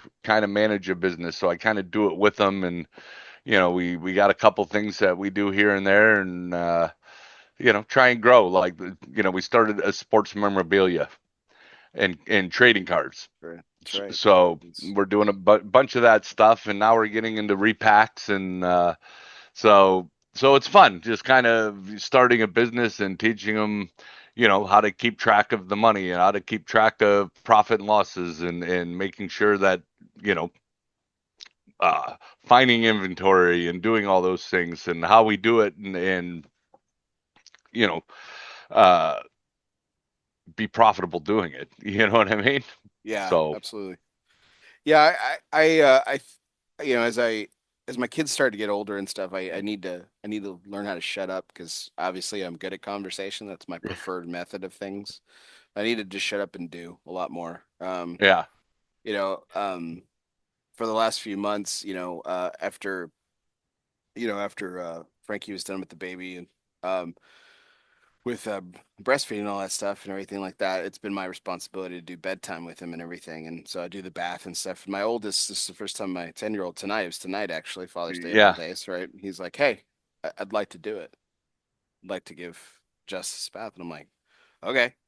yeah, And it was just really cool having him do it. And I was like, hey, well, he's like, and not in a very respectful, he's like, no, I know what to do. I know what to do next. Like, he's like, I watch you. And I was like, yeah. oh, damn. Oh, like that just like hits you. And it's like, oh, shit. They're Um, watching everything, yeah, they right? watch everything, man. And They it's like listen. that. Go Yeah, ahead, and please. it's funny how different, like, my younger son was one who he's a reader, right? Like, so for him, Yeah. he comprehends very easily and absorbs information, where my older one just didn't learn that way. For Yeah. him, it was doing. So, each one was very different. I didn't have to do it so much with my younger one because uh, he could read and comprehend in that way. And where my older one's like that, I don't learn that way, man. I learn by doing it. And it was funny. Hmm. I mean, he was a little kid who had just, I can't remember how old he was, but I mean, he couldn't have been more than 4 years old, right? And I Hmm. remember we had one of those, like a four wheeler, the battery powered four wheelers, Right. and I went out into the garage one day and he had it completely disassembled Oh, shit. at like 4 years old. Like it was in pieces. I couldn't put it back together. I could not figure out how to put it back together. Like he Oh, tore it man. completely apart. I'm like, all right, well, that thing's going in the garbage. Because, but he loved tearing it apart. I mean, I remember my in-laws, my mother-in-law was watching him one day, and she's like, kind of lost track of him, right? She goes out into the garage, and he has the car jacked up. Like he got the jack out and pumped the jack up, and he could have damaged the car. It wasn't necessarily in the right place, you know what I mean? But he watched his grandpa or me working on cars. Dude, he wheeled that thing right underneath. Again, he's a little kid, 5, 6 years old, and he's got her car jacked up in the garage, and she's like, "Oh my God, I feel so bad." But yeah, he was like, "I'm just gonna go after it." Yeah, it sounds like him and my oldest son are very similar because he's very tactile like that. Like he just learns by doing, he learns by seeing and stuff. And yeah, he was very young. He was very young when we caught a flat once, and I fixed the flat tire, put the donut on, blah blah. And he remembered that we caught another flat not too long ago. I mean, this was years ago, Tom. Years ago. I mean, like, Yeah, and yeah, he's you like, wouldn't think he'd remember, right? yeah, Yeah, and he like knew where the stuff was. He's like that. I mean, he didn't know what it's called, but he's like, hey, it's in here, right? And I'm like, yeah. And he's like, yeah. I mean, he didn't know what the jack was. He's like, the pumpy thing is in here, right? And I'm like, yeah, yeah. yes. How do you remember that? He's like, oh, you didn't remember when because the story was that because like we just joked around and it became this thing of lore. He's like, "How did we get a flat tire?" And I just kind of made up this dumbass story. I was like, "Oh, a bird swooped down and pecked it with its beak." It was like it's obnoxious, and I don't know why I went into that. There was something contextually at the time. It really doesn't matter. But he's like, "Yeah, remember when the bird flattened our tire when I was like 4?" I'm like, "Yeah." And he's like, "Yeah, that's the last time you fixed a tire." So yeah, so that's how I remember it. And I'm like, Yeah. okay. And They yeah, absorb everything, man. It's yeah, amazing. help me fix the flat. Yeah, it sounds like they're those two are cut from the same cloth, so that's interesting. Yeah. Um, awesome. All right, I know we got a little derail here. So but it's it's back to time with the kids. Would you rather have morning coffee with the kids or an evening campfire? Evening campfire. All right. So you talked about the legendary fishing trip. Aside from that, because that was kind of epic, right? Yeah. Let's just talk about normal everyday fishing trips. Would you rather take your boys to a ball game or an everyday fishing trip? Ah, geez, that's a tough one. I everyday fishing because neither one of them like baseball. Oh gosh, that's a shame. Yeah, I'd have to take them fishing, man. They both played baseball growing up, and both were like, "Yeah, not really for me," you know. And I All played right. a ton of baseball growing up, but like for them, Right. baseball wasn't it for them. God bless. Oh, that's sad, but it's okay. We love our children. Yeah, uh, Tom, your sense of humor is legendary. So, are you more of a joke guy? Tell a joke or tell a story? Tell a funny story. I'm much better at telling funny stories than telling a joke. I never remember jokes very well. Like I'm much better at stories. Good.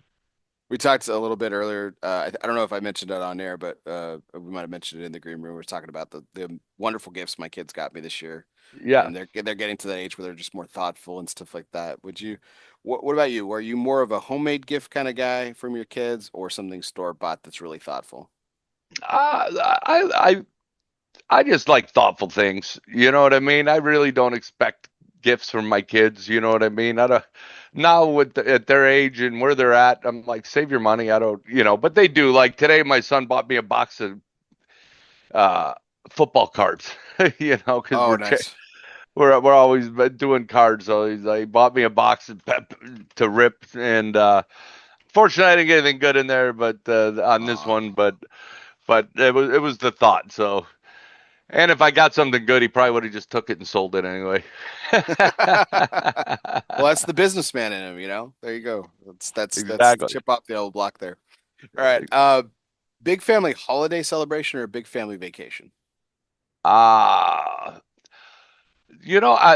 I like the holiday celebrations. I like the getting together on the holidays with a lot of family. I miss that part from when we talked a little bit earlier when the grandmothers kind of held it all together and everybody went, and that all obviously changed as we lost them in our lives. And so yeah, I would much rather. I mean, family vacations are great, but like to have the holidays with the entire family and people would be ideal for me. Awesome. All right. Well, only two more questions here, Tom, and of course we've got to do the Asylum moment. Our next segment is brought to you by Asylum Cigars. Refuge is more than a physical place; it can be a state of mind. Some of life's greatest reflections can be found in our own personal asylum. Moments like these were made for an Asylum cigar. Light up an Asylum and choose your refuge. And I mean, we've done, as we keep saying this time, we've done this for 6 years, and we've had these conversations, and we've talked about some of the things over and over in different ways. And like we said, time has progressed and things have changed, and it's kind of cool to see the growth in our children and the growth in each other as fathers too. I think that's also really important as well, and cool to see. Yeah. Looking back over the Father's Days that we've celebrated together, but more specifically, obviously, the more important moments with your boys. Um, what has fatherhood taught you about yourself? Oh man, I think patience. Really, really, I think I was a lot less patient as a younger single guy, Hmm. And for me, it was really how to slow down and how to turn those bad moments into learning moments and to teach your kids you know just doing right from wrong and but like the patient side, because Hmm. kids, they want what they want, Yeah. saying no to them is always hard, but Yeah. Tell me. it's but I think for me it was the biggest thing was patience. It's got a lot better for me as I've gotten older, because I was not very patient when I was a younger man. That's for sure. So unfortunately, a little bit more like your dad in your younger years, and then you've kind of morphed into this better version of that, or different version than that, I guess, not necessarily Absolutely. better. But I was listening to this podcast about parenthood the other day, and it was a really interesting take because I have we're not going to dive into it too deep, but like I have very strong opinions about the parents out there that say that their child is their best friend. You hear that a lot, and Yeah, I yeah, have I yeah, have I have very strong opinions about that. But we're not going to get into that. But this doctor and professor had this really interesting take. They're like about that. They were saying you can be your child's best friend now, or you can be your child's best friend when you're an adult. And she wasn't even saying one was right or wrong. She's like, but you can't choose. yeah, You can't have both. You can't have both. And it really got me thinking, and it also got me kind of sad. I wouldn't say my oldest is my best friend. Again, I have strong opinions about that, yeah, but I've had him for 10 years. There's a stronger relationship there. I had him for 5 years before anyone, before we had our second. And so, that's a lot of time. It's a lot of time yeah, to bond and a lot of time to have relate. So we understand each other really well. Um, he can come to me for anything, which is really great. I mean, that's what you want. Um, and I know I can rely on him. I have a lot of trust and a lot of faith in him, and it's really great. But it kind of got me sad because I was like, oh man, I'm closer to him now. Does that mean I'm not going to be as close to him? But then it got me hopeful because my 6 year old, who that's been a journey. Let me just tell you. It's been rocky since day one, and only the last couple of years has it developed into something a lot better, which is it was just great. But I'm like, man, well that's kind of cool because then maybe I'll be super close to him when he's an adult, and so that kind of got me excited about that. So it got me thinking. It was an interesting take from that doctor. So that was kind of cool. yeah. I think you know, I am not here to be my children's friends. Yeah. When they're young, we're here to guide them and teach them to be men and make good decisions and know how to uh, understand the consequence of their bad decisions. Yeah. So for me, it's all about just raising the kids and to being good human beings. That's our only job. And Hmm. for me, I hope, like I said, as my kids get older, it is more of a friendship relationship now. But they're still young men and uh, can make a bad decision at any time, right? So Hmm. it's you hope you raised them the right way, and like I said, I talk, my younger one's away at school. He works a ton of hours, so I don't get talk to him quite as much. But, Mhm. my older son now we talk almost every day. We're Right. doing those business together with the cards and memorabilia, and so we talk all the time. And sometimes it's a fight when we talk. And I'm like, "What are you doing, bro? Like, are we doing this? Not doing it? Like, get off your ass." But he's got another job too, so he's got other things going on in life, and Yeah. but yeah, it's I think I appreciate the friendship side later in life, and it kind of makes you sad because it does in the end they're starting their lives, right, and have girlfriends and moving out and finding their path, and so your time with them is very limited, and that's the part that now that I could probably have more time to spend with them, but they don't have more time. It's kind of like the cats in the cradle Yeah. song. No joke. Uh, but yeah, so it's but it's great watching them grow up, right? Like at the end of the day, that I want them to live their lives and forge their own way, and so watching that is rewarding, and sometimes it's from a distance. Gotcha. Well, I know you've had hundreds of them, so I'm just going to ask this question. I'm going to ask you to hold that memory in your head for a second. What's one of the most memorable moments as a father that you know you're going to carry with you for the rest of your life? Hold that memory for a second once you think Yep. about it. Now, here's the fun part. I want you to attribute it to an Asylum cigar. Now, you've had a lot over the years. We've got everything fun from split personality and to Insidious to the straight jacket to the classic, of course, 13s, the Ogre, Yeah, and now even the signature series. What cigar in the Asylum portfolio best fits that moment that you're thinking about? man, that's a good question. I think, but when I think about that moment, one of my favorite moments, and again, it was not with both my kids, but it was kind of when Nolan stepped away from sports and decided he wanted to sing, and it was the first time I heard him sing.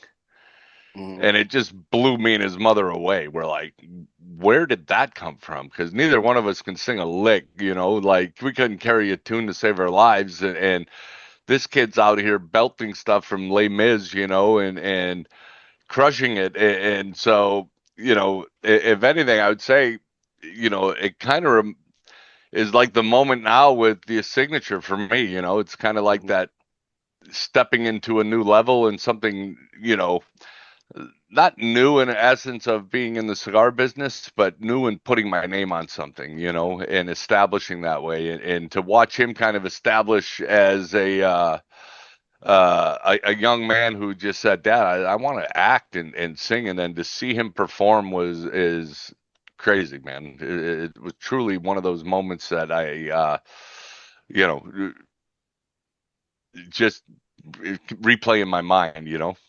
It kind of reminds me of a scene from a TV show, late '90s. It was called Sports Night. It was written by Aaron Sorkin. Felicity Huffman was in it, and she has this weird. Ironically, as we were talking about your son who's going to pursue seminary. Um, she had this weird like kind of religious experience in the show and stuff like that. She was talking about it with just reverence and awe. And she was saying, "I didn't know we could do that." And she was talking about people. Yeah, So um, it kind of reminds me of that when you're talking about listening to Nolan sing for the first time. Like, man, I didn't know that could be done. yeah, And man, I remember you telling that story for the first time on the show, and I was thinking to myself, and I still think about that story, Tom. So it's great that you brought that one up yeah. because I still think about that story, and I still think about the moments that are yet to come with my boys, and like, But where man, does I that didn't, surprise come from, yeah, right? Like, where where did it? where did Yeah, that come from? where's And the talent or the drive for it? Like, it's always yeah, it's always amazing, man. Because like I said, I grew up playing sports my whole life, and my older boy played a lot of sports, and we always had that connection. So, I think it hit me in such a way because I know nothing about music, right? right, how to sing or do any of that stuff. So to see him really take that on and go at it and be able to stand up in front of 500 people or 1,000 people and just belt it out, or act, it was it just still blows me away. Well, if I may be bold for a moment, Tom, I mean, think about the lessons that you taught him, Nolan, right? Think Yeah, about the lessons that he learned in sports. He learned that that wasn't for him, and he wanted to do something different.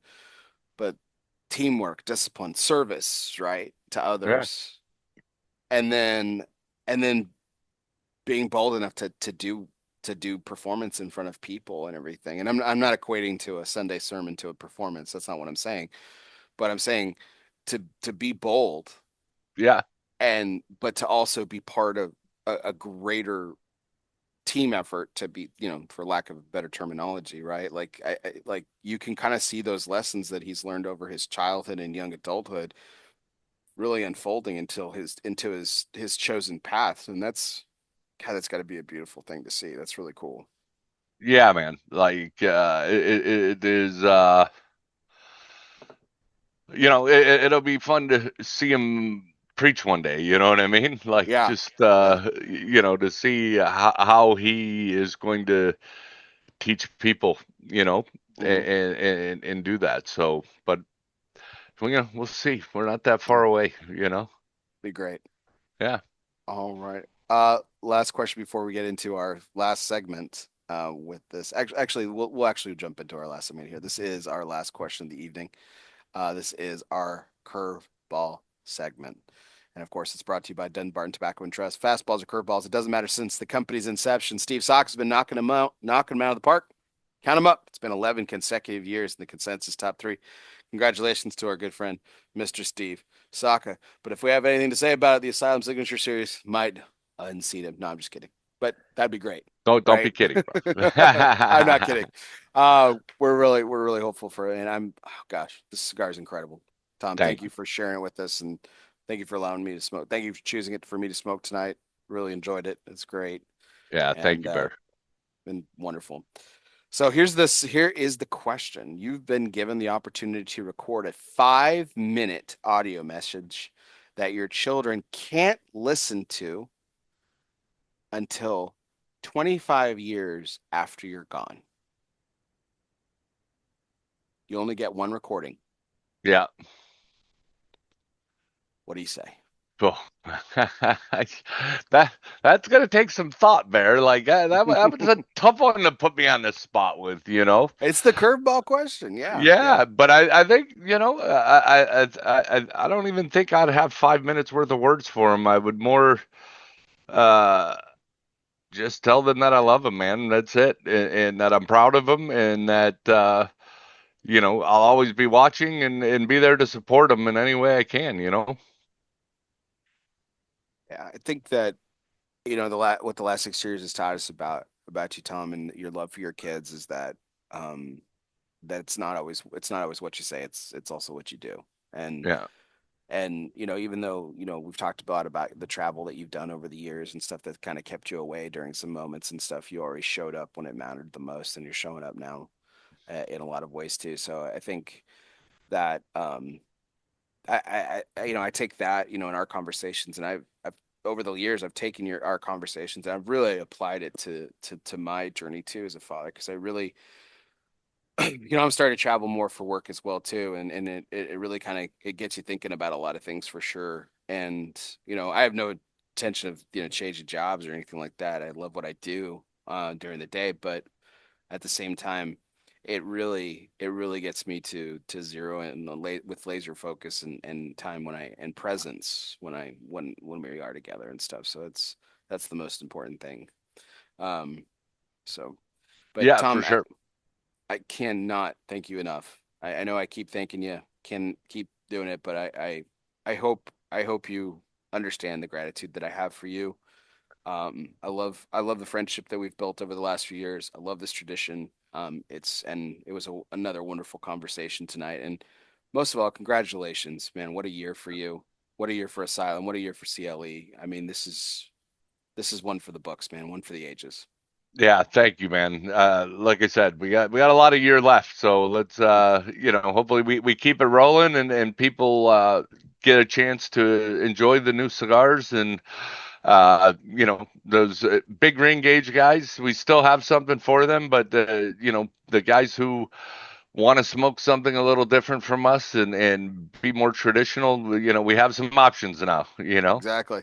We're gonna bring in a whole new collection of Asylum smokers. That's what we're gonna do. Yeah. We're gonna preach the signature series gospel to take a little cue from your son Nolan there. So we're gonna preach the signature series gospel a little bit. There we go. It was an absolute treat, Tom. Thank you so much. Thanks to our Uh, audience as well. Happy Father's Day to all the dads out there. We really appreciate all those likes, shares, and comments. Please keep them coming. We do appreciate you. If you're tuning in to us on Facebook Live tonight, or you're checking us out on our YouTube channel later on, just a quick reminder that the video broadcast is courtesy of our good friends at Foundation Cigars. Nick Malilla is a well-known cigar maker in the premium cigar industry. He is the founder and owner of Foundation Cigars, which produces a range of high-quality, handcrafted cigars. His values include quality, consistency, balance, and flavor. Check out foundationcigars.com today, or you can just watch the Joe Rogan podcast. I hear he likes them. yeah. If you are listening to us later on podcasts, whether that be on Apple Podcasts, Spotify, Google Play, Podbean, or wherever you listen to podcasts, be sure you download, subscribe, and review. As I tell you every week, I love the reviews, guys. They're fantastic. And listen, if you've got things to say that aren't positive, that's totally cool too. Just keep them constructive. To the guy who left me a 1-star review and said my audio levels suck, hopefully you're still listening, and hopefully you can hear me now. We fixed it, I think. But to the guy who left me a 1-star review and left it blank, as I tell you every week, my friend, fuck you. Got nothing for you. Can't help you. You don't tell me what sucks. I can't fix it, right? So, listen, we've done 367 of these. We're only going to get better as time goes on. We got 367 at least more in us before we call it a day. And we definitely have our 7th year of Father's Day already teed up. Tom will be here. I'll be looking to celebrate my 1-year anniversary, and we'll tell you a little bit more about that cigar and the weeks and days to come. I'll take lots of pictures and share it with you guys and my audience. And again, thanks to you, Tom, for everything that you do. And No, like I said, a great year. Only 6 months in. We got 6 more to go. Who the hell knows what more yeah. you got rolled up your sleeve, man? It's gonna be great. Well, listen, bro, I appreciate you having me on. I enjoy your time on the show and look forward to next year's. And you're less than 2 weeks away from the big day. And listen, I hope you guys have an awesome day. Again, I apologize I can't be there, Bear, but I hope you guys have a wonderful wedding day and look forward to seeing pictures and hopefully Coop will send some pictures to me why it's going on. Now that he's got your number and he can text you, that'll be great. Yeah, exactly. I don't know how that happened. He'll be the Tom Lazuka ambassador. I'll make him appointed. You're there in spirit, Tom. It's gonna be a great one. Thanks everybody. Yeah. We appreciate it. As always, I'm Bear Duplessis, live from the Alec Bradley Lone Star Studio of Azle, Texas. He's Tom Lazuka of Asylum Cigars. Grab one of the signature series, people. Please do yourself a favor. It'll be the best thing you've done all week. Trust me. Guess what, everybody? We'll see you next time.